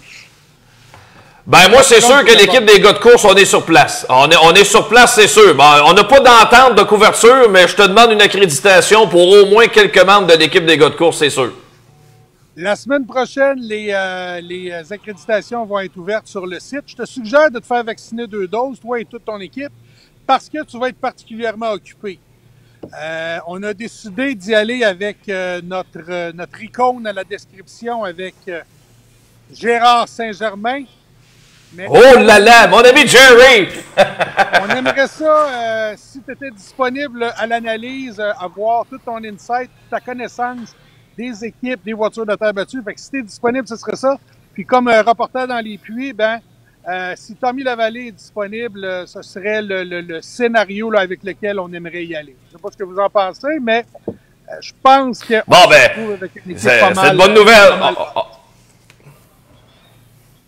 Ça fait mon affaire. Je suis bien content, mais... Parfait. 5 piastres pour la journée. 5 piastres, c'est bon. C'est bon, parfait. C'est excellent, excellent. OK, je vous donne 30 secondes chacun pour vendre votre salade, que ce soit pour les amateurs de course ou les pilotes. Qu'est-ce que ça prend pour aller à Trois-Rivières, là? La petite épice. Dominique Lucier, tu as 30 secondes pour vendre un char de course. Ouais, je pense qu'on a la chance, comme je dis, ça fait des années qu'on y travaille. On a la chance de se déplacer. J'ai déjà été à Trois-Rivières, Yann l'a dit, c'est des événements qui sont grandioses. C'est le fun à voir. Il y a de l'ambiance. Je l'ai dit dans mes posts Facebook, je suis super content d'avoir la chance de y aller avec mon monde puis mes autos. Je pense qu'on va vivre l'événement par l'interne, par l'intérieur. On a parlé de place pour les motorisés. On a plein de petites choses à travailler pour être capable d'avoir de l'activité en piste excitante, puis aussi pour le spectacle, puis le get-together qu'on va avoir un petit peu comme un Syracuse de ce monde. Fait que ceux qui vont vouloir participer, ça va être les chanceux de l'histoire. Dominique l'a dit, c'est un projet pilote. On ne sait pas combien d'années on va réussir à faire ça, mais cette année, on le fait. Fait que je pense qu'il faut le vivre. Yann? Moi, ça va être bien court. Terre battue, visite asphalte, watch out. Très bon. Hey, nous autres, c'est pas compliqué. On veut montrer au monde de la terre battue qu'on sait recevoir, puis on veut être, comme on est depuis 1967, une fenêtre pour ce qui est le meilleur en sport motorisé au Québec, est une fenêtre de visibilité sur l'extérieur. Mon plan, là, c'est que ce qu'on va faire là va être diffusé évidemment par les réseaux sociaux, comme on le voit, là, c'est beaucoup plus simple de diffuser, mais va avoir fait un impact. On va réussir à se faire remarquer, nous, en tant que Grand Prix de Trois-Rivières, mais aussi tous les pilotes de Dirt du Nord-Est vont aussi se faire remarquer. On est en lien avec le monsieur qui avait eu l'idée de faire ça, là, qui était à la genèse de tout ça, du côté du New Jersey Motorsports Park. Si la frontière est ouverte, je veux l'inviter pour qu'il voit où son bébé est rendu. Et nous autres, ça va nous faire grand plaisir de vous accueillir. Et je veux que les gens de la Terre viennent chez nous avoir autant de fun que moi j'en ai quand je vais vous voir à Granby Drummond en Cornwall. Garanti qu'on va avoir beaucoup de plaisir. Dominique Fugère, je te laisse filer. Merci d'avoir été sur l'émission pour se tenir au courant. C'est sûr que d'ici à ce que le Grand Prix commence, on va vouloir te jaser à quelques occasions, c'est certain. Tu n'auras pas le choix, il faut que je négocie ton contrat. Ça n'a pas été compliqué, ben. Salut, Doom. Bye. Bye-bye. Salut, Doom. Yann, je te garde avec nous parce qu'on a des choses à jaser sur ce qui s'est passé au cours des dernières semaines et ce qui s'en vient la semaine prochaine aussi sur nos différents circuits. Puis Dominique est là justement pour en jaser. On va présenter évidemment l'événement des gros blocs, la série canadienne qui commence chez vous à Drummond lundi prochain. Yann, est-ce qu'on est fin et prêt? Comment va la vente des billets jusqu'à maintenant pour l'événement? C'est quand même très bon. Je vois qu'il y a une grosse frénésie pour les gros blocs, comme d'habitude à l'Autodrome Drummond. Le monde a hâte, même si on n'a pas les Américains, je le vois là, que les gens ont hâte de venir voir un gros spectacle. Puis ça va être pareil du côté de Granby et du côté de Cornwall. C'est une belle swing de 3 soirs de course. Les passionnés, les gens de courses. Ils vont en avoir pour leur argent ces 3 journées-là. Nous, à Drummond, on a à peu près 1000 billets vendus en pré-vente présentement. Il reste quand même beaucoup de jours avant l'événement. Il y a beaucoup sur Facebook, là, il y a beaucoup d'activités. On voit là, que les gens posent beaucoup de questions. Puis on a bien hâte de présenter ce show-là. Ça va être comme, je pense, une page qu'on va tourner de la COVID depuis 1 an et demi là, en faisant ce show-là. On va se ressentir plus dans l'ambiance de course parce que là, c'est dur à repartir la roue. C'est tough à toutes les courses qu'on fait. Premièrement, on n'avait pas le droit d'avoir encore beaucoup de personnes. À partir du 17 juillet, on va tomber à 1 mètre. Donc, on va avoir beaucoup plus d'espace dans les estrades. Donc, c'est là qu'on va avoir plus d'ambiance. Puis, c'est ça qui nous manque là, présentement. Rallumer le feu dans notre estrade pour avoir un spectacle qui est meilleur parce que c'est pas juste des chars de course, c'est une piste qui fait une ambiance, c'est les gens, c'est les fans, c'est le monde qui crie quand le pilote sort de la voiture, mais là on voyait plus ça ou à peu près pas, tu sais, il y avait pas assez de monde, c'était pas des ambiances comme qu'on est habitué de voir, puis c'est ça qu'on recherche, puis c'est ça qu'on va retrouver au gros bloc cette semaine-là. J'ai l'impression, Dominique, que c'est pratiquement recommencer à zéro. Là. Réussir à ramener des gens qui avaient l'habitude et qui ont perdu l'habitude de venir aux courses. Oui, c'est sûr que c'est un début d'année. Disons qu'on a l'habitude, moi et Yann, de se parler souvent, mais là, on se parle vraiment souvent. C'est une année stressante. Il y a eu beaucoup d'ajustements, Yann, avec la santé publique, avec des contraintes plus grandes que moi j'ai eu à Granby. On n'a pas mis nos horaires publics encore clairement, vraiment. Il y a eu plein de changements. On a fait des courses un samedi à Granby. Là, comme Yann dit, il faut essayer un petit peu de restructurer la suite. Là, je pense que on continue à s'améliorer au niveau des normes qui nous permettent d'opérer de l'événementiel.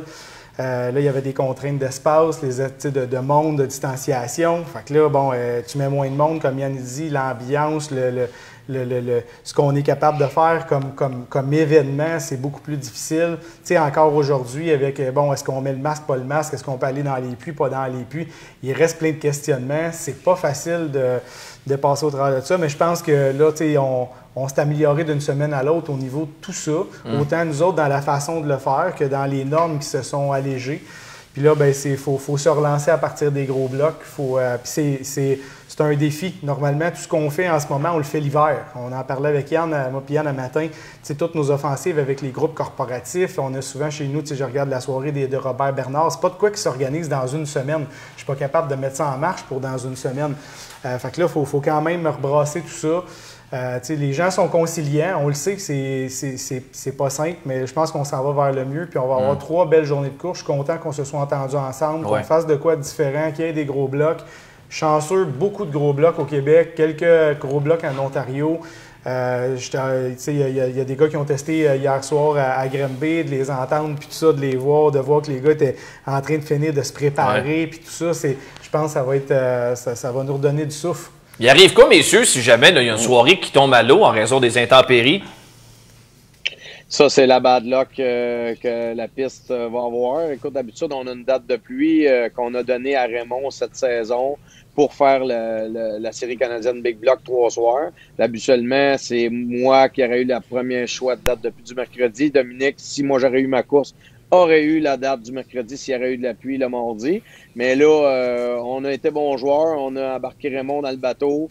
Raymond travaille fort de son côté pour nous amener le plus possible de pilotes. On a des pilotes de confirmés déjà en gros bloc de l'Ontario.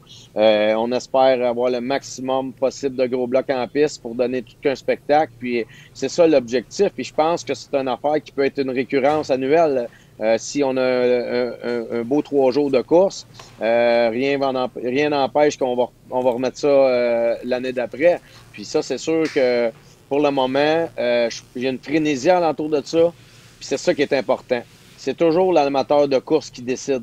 C'est pas nous, c'est pas les pilotes, c'est l'amateur de course. Si l'amateur de course est présent et il veut qu'il y ait des courses de gros blocs, même si c'est des Canadiens, des Québécois, des Ontariens, whatever, il n'y a pas d'Américains. Ouais. Puis les spectateurs se présentent en grand nombre, puis qu'ils ont du fun, puis qu'ils nous le disent. bien, c'est sûr qu'on va en faire d'autres. Yann, une petite dernière pour toi avant de te laisser filer. En fait, j'ai 2 petites questions. D'abord, est-ce que tu seras en gros bloc pour les 3 courses la semaine prochaine? Et de 2, quel a été le motif d'être dans la 2e voiture de Brianna Ladouceur à Cornwall dimanche? OK. Premièrement, non, je n'aurai pas de gros bloc. C'est malheureux. Je n'ai plus. J'ai vendu mon gros bloc il y a quelques années. Puis, j'étais plus sur le bord de la retraite que de courser en gros bloc. Mais c'est sûr que ça me manque vraiment. Là, je vois ça arriver, cet événement-là, surtout avec les pilotes de mon calibre à moi, ma gang. Ça me chicote. Là. C'est sûr qu'il ne faudra pas qu'il y ait quelqu'un qui me torde un bras qui me dirait « Yann, on a un gros bloc » parce que probablement que je serais sur une piste de course avec un gros bloc. Mais c'est pas grave, je vais être là. Je vais faire le maximum comme je fais toutes les fois. Puis le premier 358, il y a un bonus de 1000$. Fait que c'est quand même pas rien. Si tu finis 10e ou 8e ou 5e, ben tu as la bourse régulière plus un bonus de 1000$. Fait qu'on va forcer pour gagner la première place en 358 si c'est impossible en gros bloc. Puis ça serait supposé d'être impossible en gros bloc, en petit bloc, de battre un gros bloc. Malgré que ça s'est déjà vu, mais ça m'étonnerait beaucoup. Ça serait surprenant. Puis Brianna Ladouceur, elle? Ben Brianna, on a eu une grosse amitié, moi puis son père, Mike Ladouceur. Puis Brianna aussi, je la suis depuis qu'elle est tout jeune en Sportsman. Elle a commencé à 15 ans. Puis en fait, ils m'ont demandé de les aider. Puis l'année passée, j'étais parqué à côté d'eux autres toute la saison. Puis je les aidais à aller ouvert. Puis tu sais, je voulais que ça marche, les affaires. Puis tellement un grand cœur, Mike. Puis toute cette gang-là, de la belle équipe de Ladouceur Racing, là, puis de Olsen Fabrication, c'est la grosse entreprise de Mike Ladouceur qui aide beaucoup de monde en Ontario dans les courses.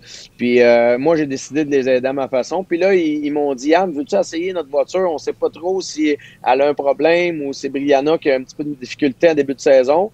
Puis nous, on a une autre voiture pour Brianna. Fait qu'essaye là. » Je dis « Ben oui, ça me fait plaisir. » Puis en même temps, je cours sans STR. Fait que ça m'a donné un break de préparation de ma voiture modifiée. Je l'ai mis de côté.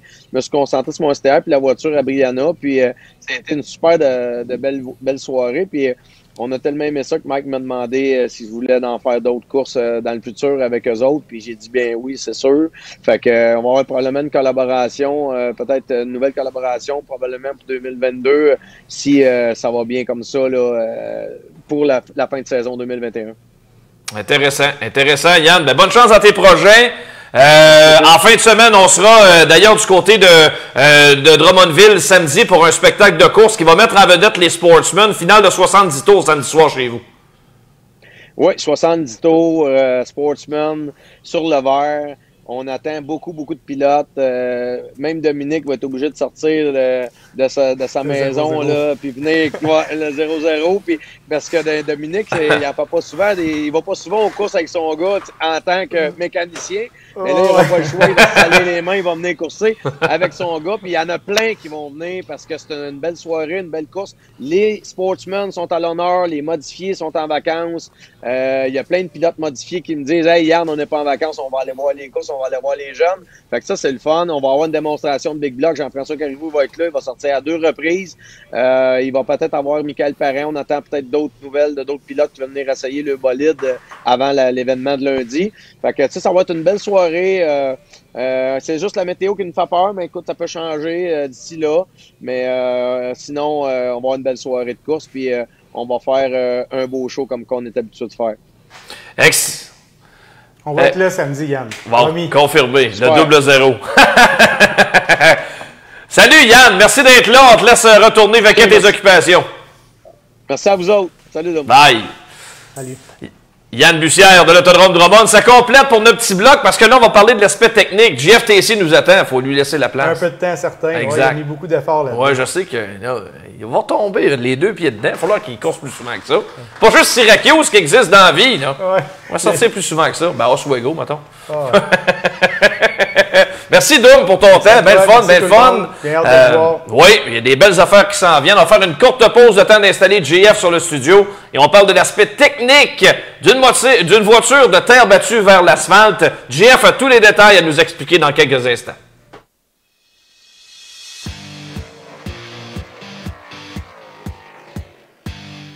En direct de chez Lucier Chevrolet à Saint-Hyacinthe, nous avions envie de vous partager les coups de cœur de l'équipe sur la toute nouvelle Bolt 2022.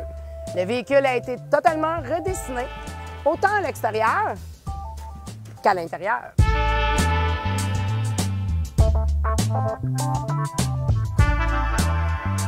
Passez nous voir en concession afin de continuer à la découvrir.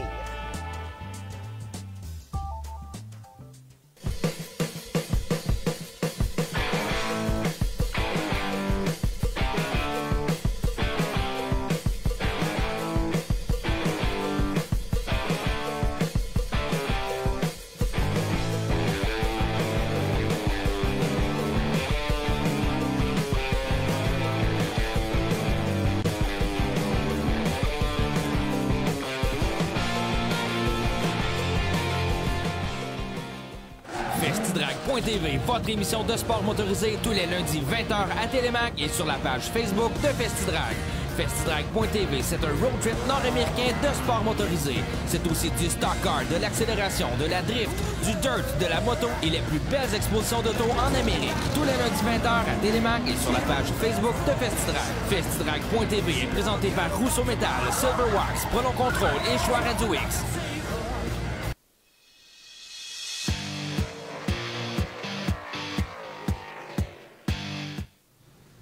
Jean-François Tessier est à notre compagnie, lui qui revient fraîchement d'une autre journée de test. JF, t'es rendu presque un pilote d'essai, là. T'es la version d'un pilote d'essai de Formule 1, mais version Québec. Oh. On peut dire ça de même, c'est correct, ouais. Comment ça se passe, les essais? Comment tu trouves ça, essayer ça sur l'asphalte? Écoute, on a eu du fun. C'est sûr que la première fois qu'on est arrivé à Icar, qu'on a débarqué ça de l'auto, du trailer, je veux dire, puis qu'on a fait des tours, bon, là, je trippais pas autant, là. Je veux dire, c'était pas parfait. On a essayé plusieurs types de pneus. C'était pas concluant. Puis là, on s'est fait apporter des pneus de terre. Puis là, on est revenu un peu plus un setup de terre, un peu comme là, on voit à l'écran là, avec les terres d'asphalte et tout.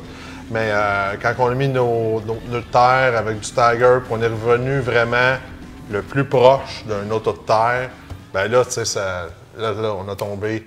Ça s'est mis à marcher, ça s'est mis à aller vite. On s'est rapproché des temps de penalties à quelques secondes près. Puis là, il y avait encore, c'était pas encore au point. Mais là, tu sais, je sens que ça s'en vient. On a fait une sortie à Saner un samedi matin. Là, c'était vite, puis c'était le fun. C'était vite, puis c'était le fun. Et puis, là, c'est ça. On était supposé y aller aujourd'hui, contre-temps, à la piste.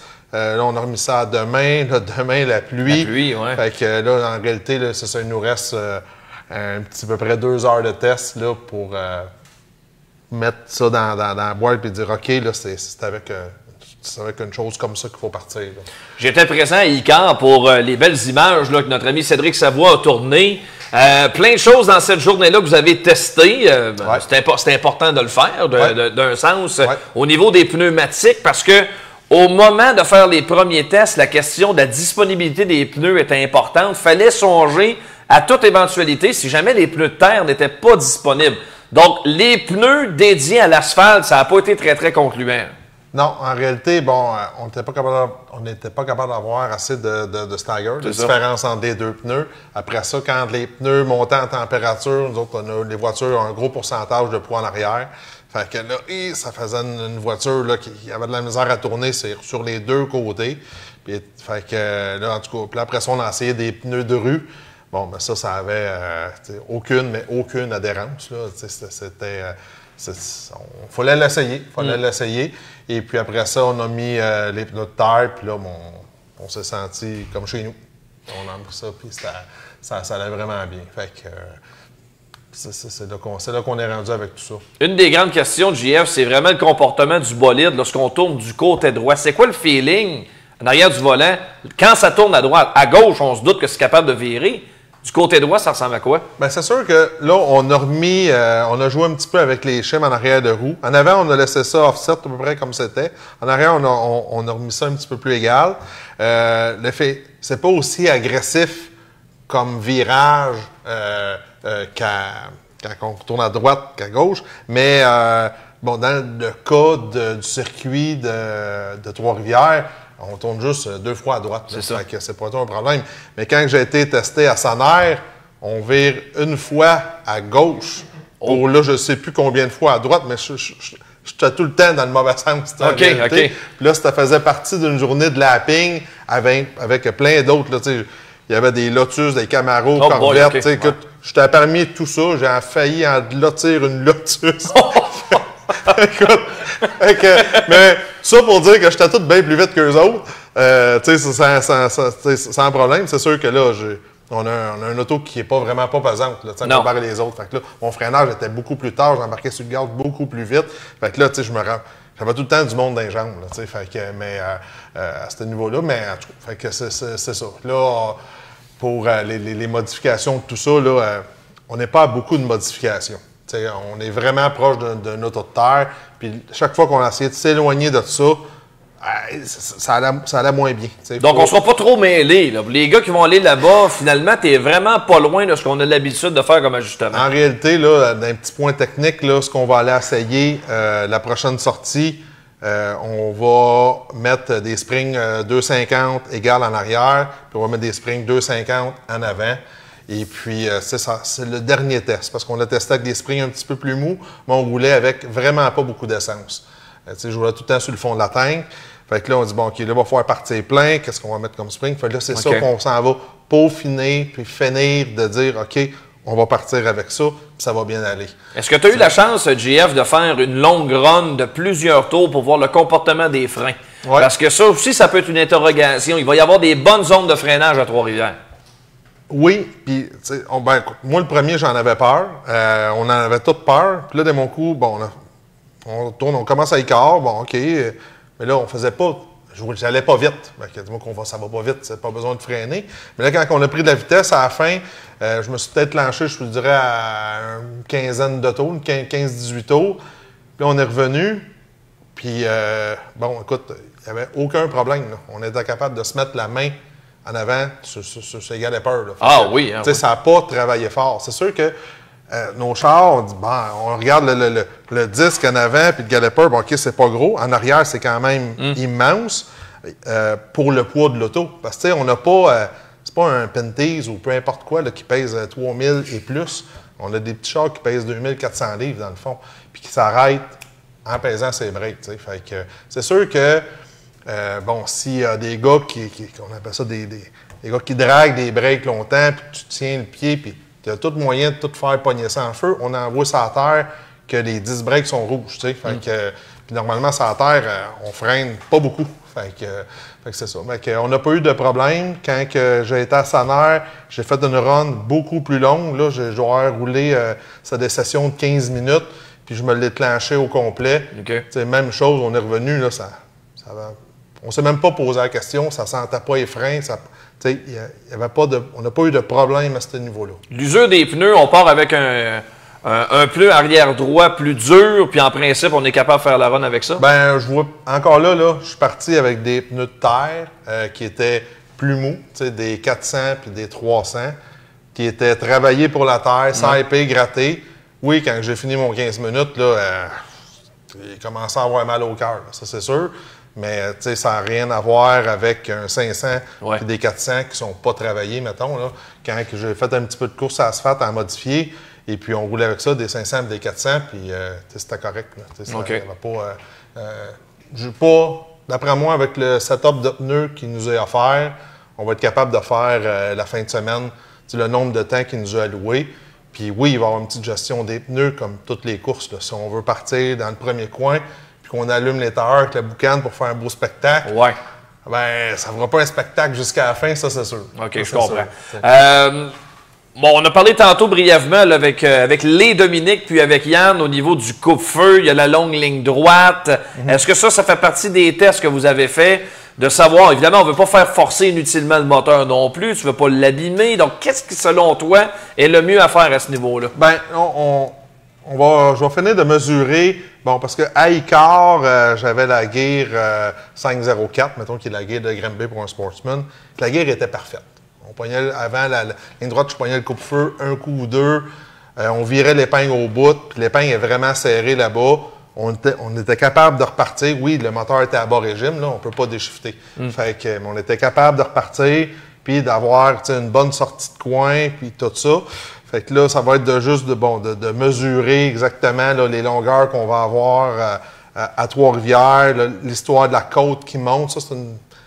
J'ai jamais fait de circuit de Trois-Rivières, je le sais pas. C'est embêtant. Fait que là, comme Doom disait, on va essayer de se garder toutes les portes ouvertes à ça, pour voir ce qu'on va faire avec ça. Là. Mais JF, je pense que ça a été bien instructif de savoir où ce qu'on en est présentement dans les tests, puis peut-être dans le but de rassurer les pilotes qui s'en vont un peu dans l'inconnu. Il faut l'admettre. Ça peut être impressionnant de débarquer avec la remorque à Trois-Rivières, puis let's go, ça va sur l'asphalte. C'est une autre histoire. Là, non, c'est ça. C'est pour ça qu'on s'enligne là-dessus, vraiment, là, dire on va arriver avec le setup de base, là, sur quoi qu'on s'est aligné, ouvrir nos cahiers, dire écoutez, nous autres, on est partis avec ça. On a fait ça, on est rendu là, on pense qu'on devrait partir comme ça. Et puis, ce que mon auto va avoir, c'est vraiment ce que je vais avoir donné aux autres. Fait que n'importe quand on va à Trois-Rivières, ce qu'on va avoir donné comme grosseur de spring ici, etc., c'est ça qu'il va avoir sur mon auto. Fait que ça, il n'y a pas de cachette à faire avec ça. Là. C'est pas le but là, premier là. Il n'y aura pas de toile. Faites-vous-en pas. Il y en a qui vont peut-être arriver avec des toiles. Ben là, ça se peut, ça. On n'est jamais à l'abri de rien. Moi, j'ai pas grand-chose à cacher. Là. J'ai pas grand-chose à prouver. J'ai pas grand-chose à cacher. Moi, je veux juste avoir du fun. Je pense qu'on va avoir du fun pas mal. J'ai vraiment hâte d'aller voir ça. Ça va être vraiment particulier de voir tous les gens qu'on connaît, nos chums, aller aux courses du côté de Trois-Rivières. Merci, JF, pour tes renseignements. Ça fait plaisir. JF Tessier qui est avec nous. La première fois cette semaine aux courses, tu reviens t'asseoir, mon vieux, n'importe quand. Pas de problème. C'est bon. On fait une pause et au retour, NASCAR et également Saint-Guillaume, parce qu'il était là à titre de reporter en fin de semaine. Kevin Lusignan se joint à nous.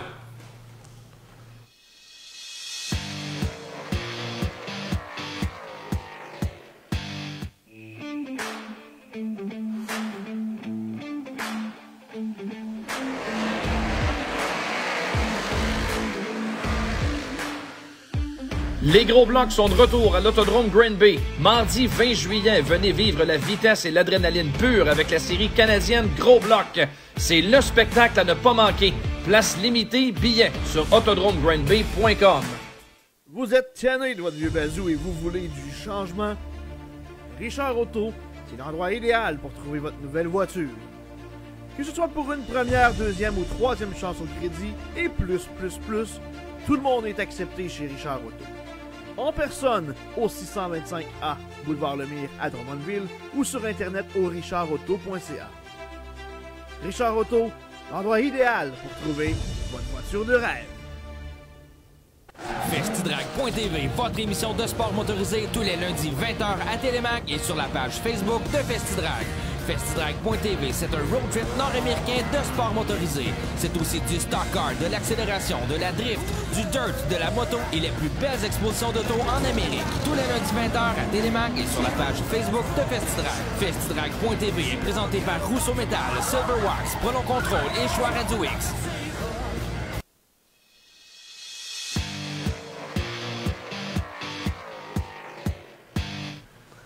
On est de retour avec Kevin Lusignan qui est allé se promener, lui, en fin de semaine, Saint-Guillaume, où le Super Speedway présentait les Noces du Diable. C'était la promotion Joël Brûlé en fin de semaine du côté de Saint-Guillaume. On va jaser NASCAR tout de suite après, mais commençons par le principal. Ta visite à Saint-Guillaume, comment ça s'est passé, mon cher Kevin? Bien, on le sait que la semaine d'avant, Joël, c'est son premier programme. On avait dit qu'on a des difficultés avec le circuit. On voulait travailler là-dessus. Il a fait un excellent travail. Oui, il y avait encore quelques petites améliorations à faire, mais les pilotes ont sorti tout satisfait. On l'a vu justement, William Racine, première visite du côté de Saint-Guillaume, a remercié Joël justement sur le podium en lui disant « Garde, félicitations pour le circuit de travail que tu as fait. C'était spectaculaire. On sait, Joël, ça donne du corps et des âmes, c'est le cas de le dire, pour ce circuit-là. On a eu un bon spectacle. Victoire de Patrick Picotin en Sportsman devant William Racine et la recrue Carl Letendre qui vient terminer au 3e rang. On va avoir une petite séquence vidéo justement que je vous ai ramassée avec le téléphone. Belle bataille entre les deux pilotes, Racine et on le sait que... un ami des gars de course, Richard Chauvin. Et oui, Richard Chauvin qui était le porte-parole, le commanditaire de la soirée officiellement. Il y avait une bourse de 700 $ justement remise aux vainqueurs en classe Sportsman. Et l'autre série intéressante à voir cette journée-là, c'était la première fois qu'on voit la bataille justement entre William Racine et Carl Letendre dans les derniers tours. On dit que les conditions de piste étaient nettement supérieures que le premier programme. Beaucoup. On a eu un petit peu de poussière en début de soirée. Joël a bien arrosé le circuit. C'était parfait pour les finales. On a quelques petits trous. Un petit trou dans la 1 et 2, puis un autre dans l'entrée de la 3, mais c'est tout. Pas eu d'accident majeur, rien. La semaine d'avant, on avait eu quelques voitures qui s'étaient touchées, mais là, ce fut une course qui s'est déroulée très rondement. On voit les voitures tourner le coin. Là. Honnêtement, ça se passe très bien. Il n'y a pas de cachette. Les conditions de piste m'ont l'air tout à fait appropriées. Patrick Picotin a pris les devants rapidement dans la course finale, premièrement. Et malheureusement, il manquait un jaune pour William Racine pour aller le chercher parce que William était quand même parti loin, il avait des difficultés en qualification. Mais on avait la voiture pour aller chercher Picotin, malheureusement, trop tard. Mais je pense que le jeune va se reprendre dans les prochaines épreuves. Il a aimé sa visite du côté de Saint-Guillaume. Et là, tu veux m'entendre parler de la série Sprint. Ben oui, évidemment, là, la série Crate Sprint, on en entend parler depuis longtemps. Il y a eu toutes sortes d'embûches sur la route de la série. La pandémie oblige. On sentait que c'était pas le timing idéal pour partir une série. On pouvait pas savoir ce qui nous pendait au bout du nez. D'abord, de quoi ça avait l'air? Y avait-il beaucoup de pilotes pour la visite des Crates? On avait annoncé 8 pilotes. On en a 6 qui se sont présentés. Quelques-uns qui avaient dû rester... les voitures n'étaient pas tout prêtes. Même du côté de Brian Cloutier, on était présents. On avait préparé les voitures la veille. Tout était prêt la veille. C'est quand même, comme il expliquait, c'est pas beaucoup d'entretien à faire. Ça, c'est le côté positif. On a installé les voitures. On a eu... pour les pilotes qui ont déjà couru en sprint 360, un Brian Cloutier, un Jeffrey Ware, on a vu la différence versus les autres pilotes. Je pense que c'est une série que s'il vient à développer plus d'une douzaine de voitures, ça va être très intéressant à voir. Par contre, on a un travail à faire de ce côté-là. On le sait qu'il y en a déjà une dizaine du côté de Brockville. Je pense que des événements où les deux pourraient se rejoindre serait l'idéal à ce moment-là, parce que c'est pas des séries avec 6 voitures qui est l'idéal pour les autodromes. Non, c'est ça. Justement, on essaie d'augmenter les car counts, mais ça a un potentiel. Ça avait l'air de quoi en piste? Tu sais, le show, t'es-tu bon, là? Peux-tu t'imaginer une finale, 12 voitures, ça va-tu donner un bon show? Ben, si ça, une finale de 12 voitures, ça serait un excellent show. C'est sûr que si on regarde les pratiques, on voit que c'est les premiers tours pour plusieurs pilotes, c'était ordinaire. Mais durant la finale, on peut dire que c'était une lutte entre Jeffrey Ware et Brian Cloutier. Brian Cloutier, quand il a mis le pied devant, c'était fini. Okay. L'expérience de Brian fait en sorte que le pilote s'est sauvé avec la victoire. Mais je me mets en scénario que c'est exemple, je prends un nom qui me vient, Jordan Poirier déciderait de se joindre à eux à l'occasion pour être une belle lutte en piste justement. Et ça va être de voir dans le futur comment ça va aller du côté de cette série-là. Ça a un beau potentiel. C'est sûr que ça devient un petit peu divulgué, pas divulgué, mais séparer nos classes parce qu'on s'entend que plus que tu as de classes, plus que c'est difficile d'avoir des pilotes. Mais j'ai hâte de voir comment ça va aller dans le futur. Est-ce qu'on va développer un petit peu plus avec la série Crate Sprint? Je le souhaite parce que je suis un amateur de sprint car puis je m'ennuie des sprint cars, on le sait. Ça fait 2 ans qu'on n'a pas vu. C'est ça. Mais j'ai hâte de voir comment ça va aller dans le futur. On va leur souhaiter la meilleure des chances que ça fonctionne bien de leur côté. OK. As-tu des résultats en rafale peut-être dans les autres classes présentes? Ben oui. Mini-stock, Dominique Blais qui était présent. Victoire de son côté devant Jean-Christophe Bolduc et Alexis Charbonneau. Et ensuite, en Pro Stock, on avait 2 finales. Finale de la semaine dernière qui était reprise. Ben, c'est pas compliqué. Le top 3 était pareil pour les 2 finales. Oui.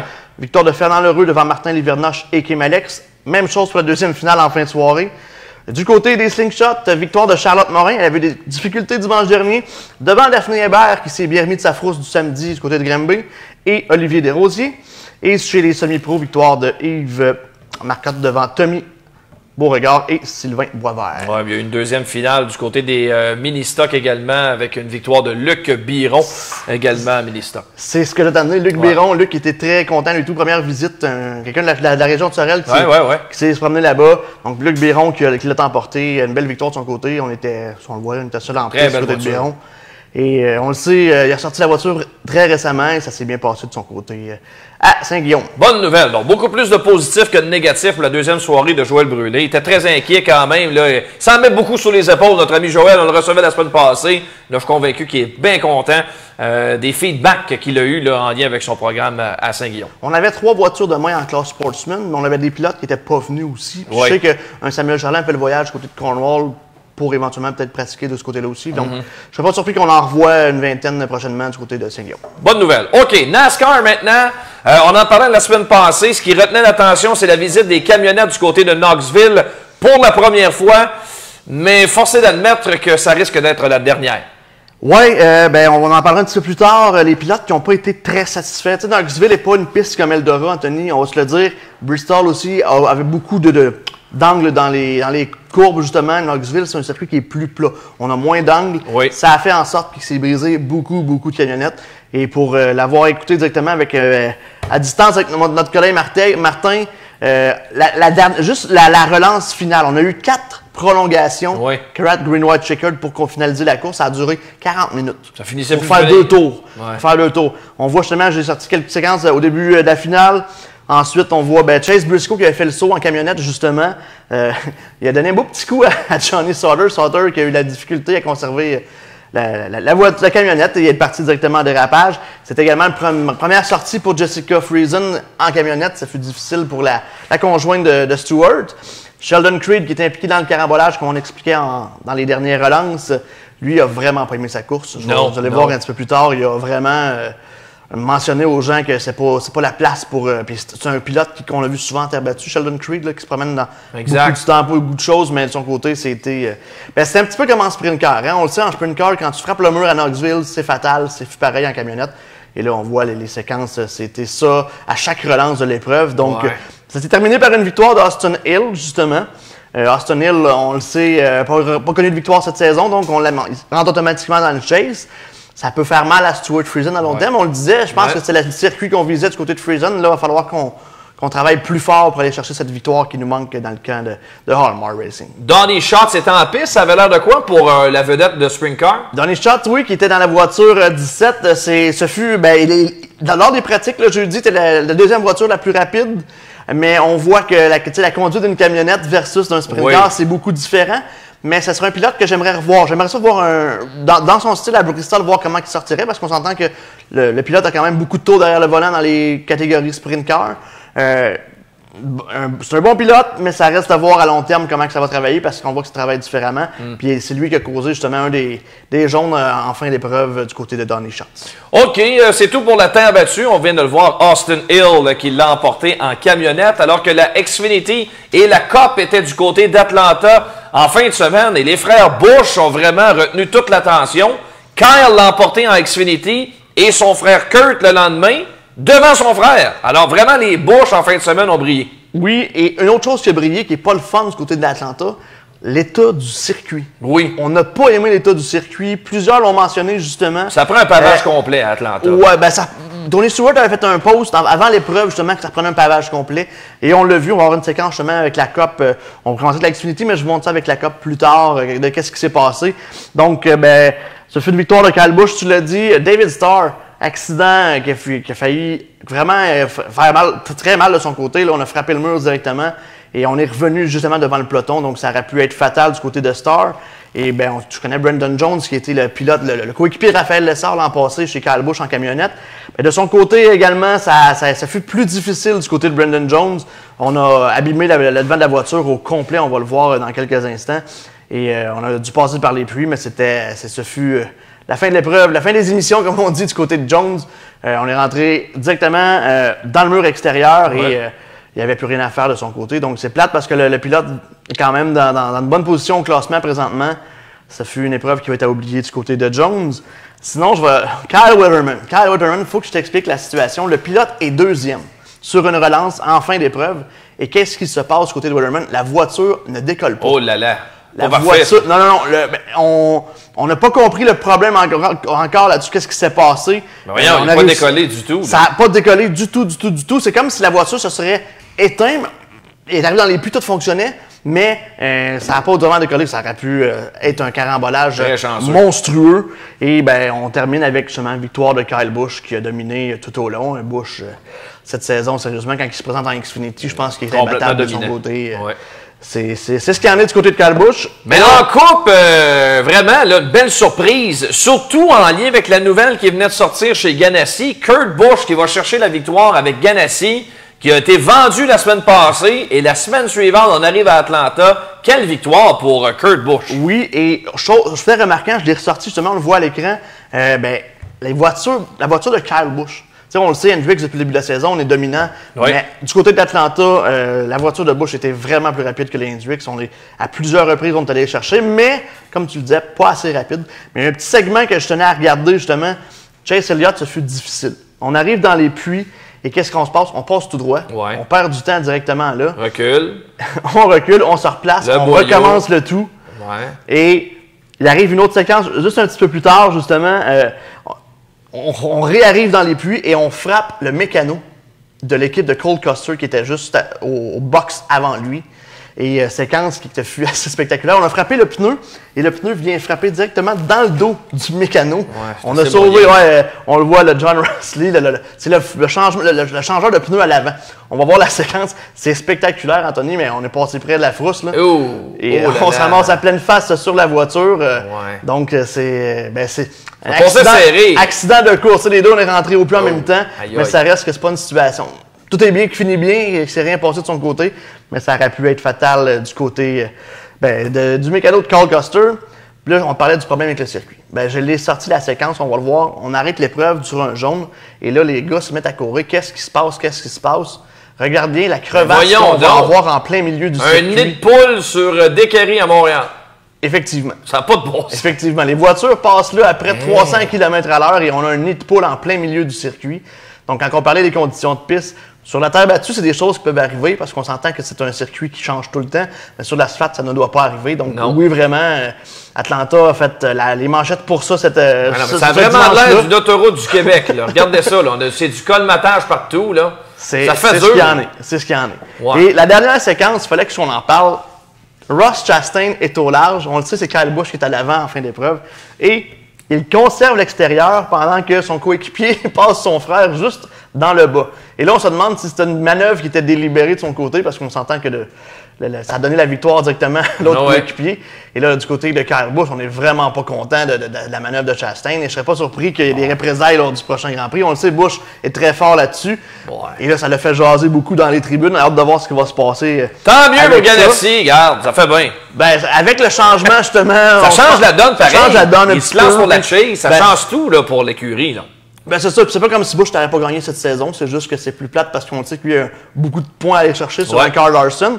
Donc, c'est ce qui fait en sorte, justement, que ça fait un peu plus décevant du côté de Busch.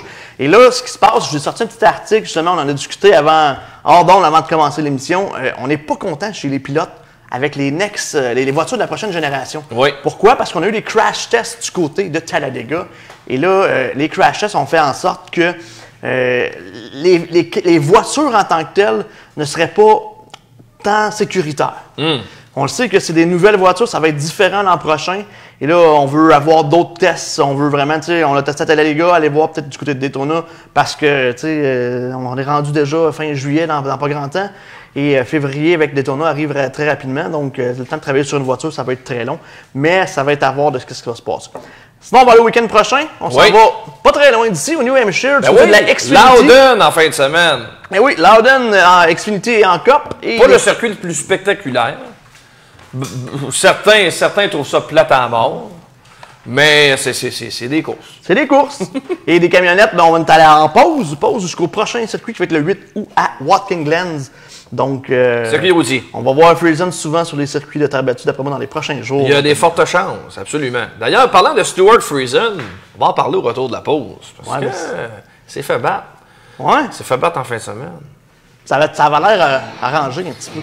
C'est un show de la WWE aux courses.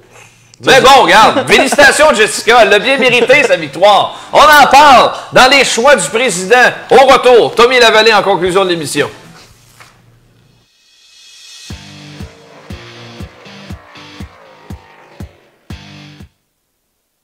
L'Autodrome Green Bay, c'est la place pour vous divertir les vendredis soirs.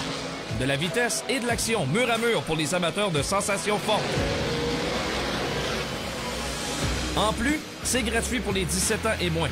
Parfait pour une belle sortie en famille. L'Autodrome Green Bay, c'est la piste sur terre battue la plus rapide du Canada.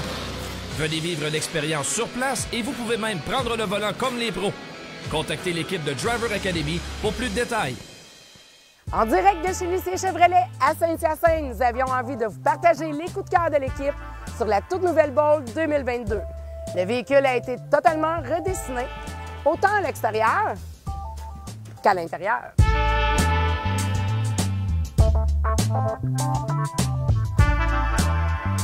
Passez nous voir en concession afin de continuer à la découvrir. Festidrag.tv, votre émission de sport motorisé tous les lundis 20h à Télémac et sur la page Facebook de Festidrag. Festidrag.tv, c'est un road trip nord-américain de sport motorisé. C'est aussi du stock car, de l'accélération, de la drift, du dirt, de la moto et les plus belles expositions d'auto en Amérique. Tous les lundis 20h à Télémac et sur la page Facebook de Festidrag. Festidrag.tv est présenté par Rousseau Metal, Silverwax, Prolon Control et Choix Radio X.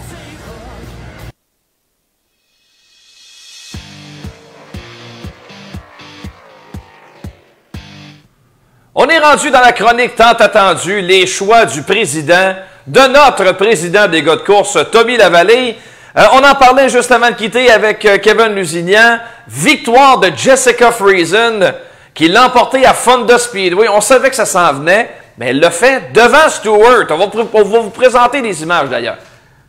Oui, on était du côté de Fonda samedi. Et, nous, on n'était pas là, évidemment, on était du côté de Granby. Puis j'ai regardé les réseaux sociaux.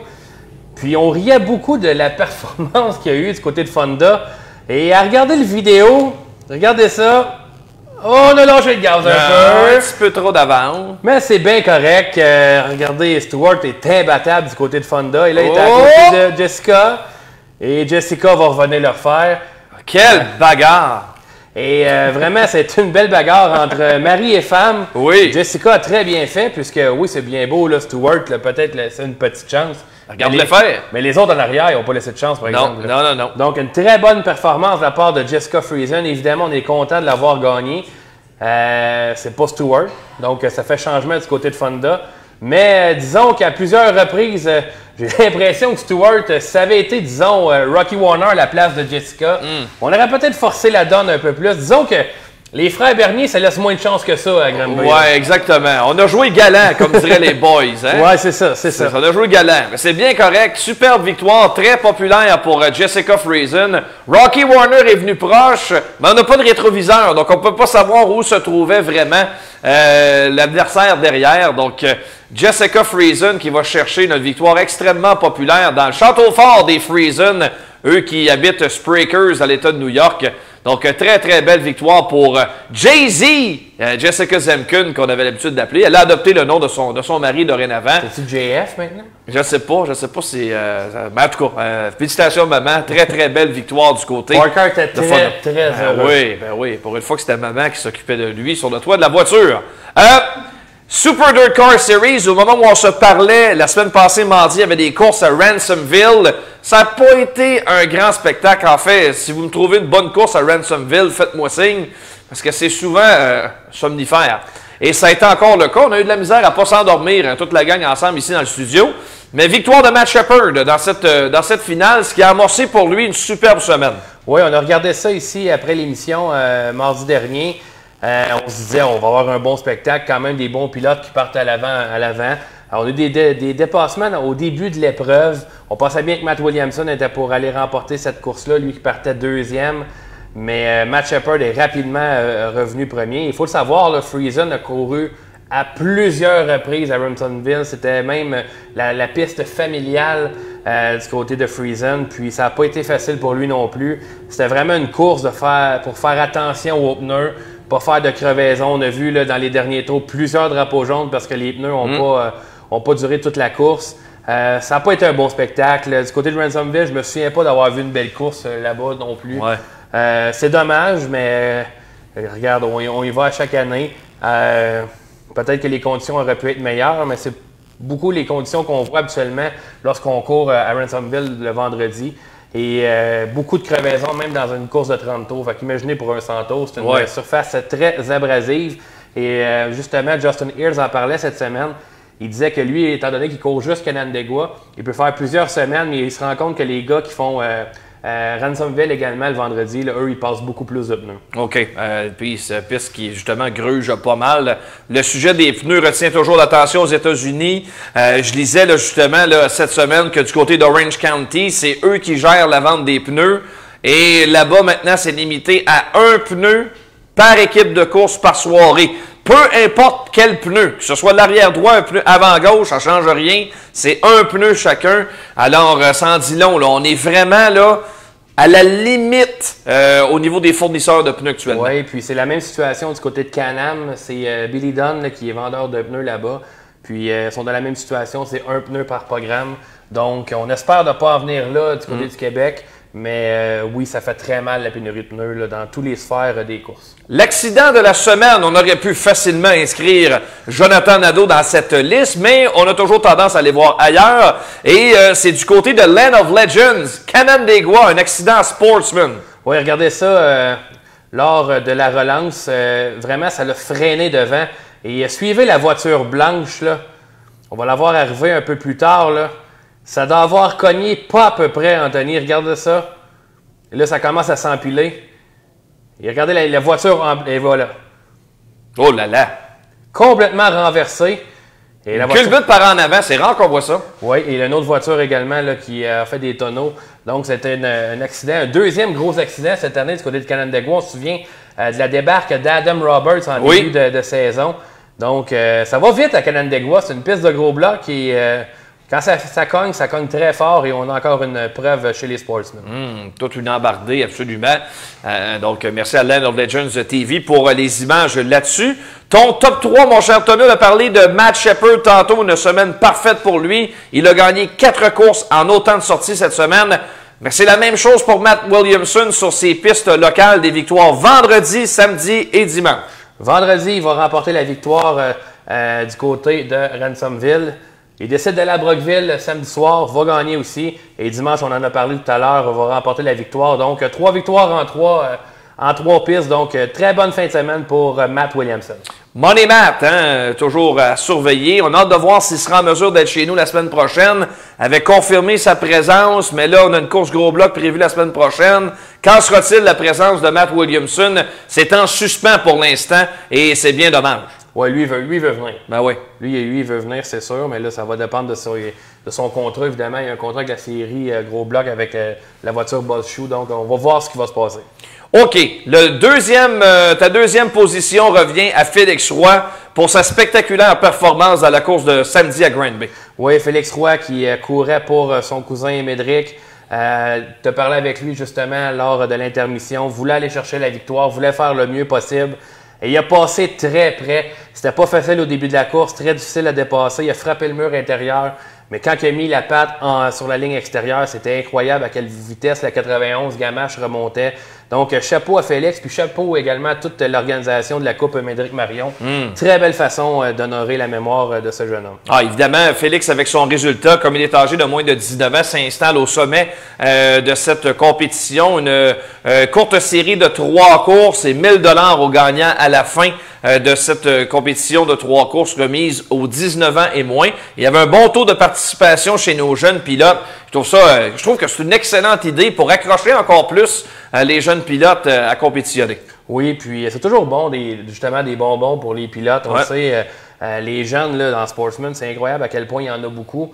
Et c'est un très beau geste. Puis on va vouloir encore plus aller à l'avant. Donc, puis les vétérans ne voudront pas se laisser faire non plus. Eux autres, ils veulent que le gagnant de la Médric Marion finisse 10-12. Oui, tout à fait. Donc, c'est juste bon pour le spectacle. Excellent. Et tu nous as réservé une surprise pour ton choix numéro 1. Oui, choix numéro 1.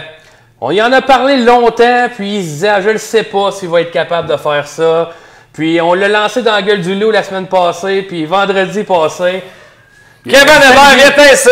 Viens ici. Viens-t'en. On pensait être tranquille à soir. Ben non, il fallait qu'il vienne nous déranger encore. Mini-Beu, Hawaii, c'est le studio. Viens-t'en ici dans le milieu. Hawaii. Je vais cacher ça.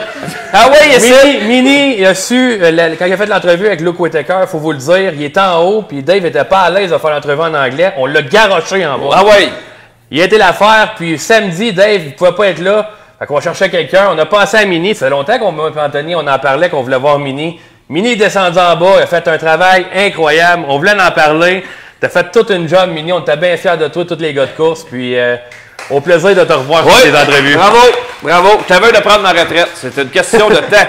Mais good job. Vraiment, Mini-Beu fait un excellent travail. Un naturel. Fait lever le monde. Il a fait lever la foule. Non. C'est incroyable. Ah ouais, l'avenir est assuré. Regarde, un vrai showman. On dirait qu'il a fait ça toute sa vie. Regarde les faire. Grande gueule. Nous autres, on l'aime quand il est sur la piste parce qu'il nous fatigue pas en haut. Regarde le monde se lever. Regardez-les, là. Très bon. C'est bon.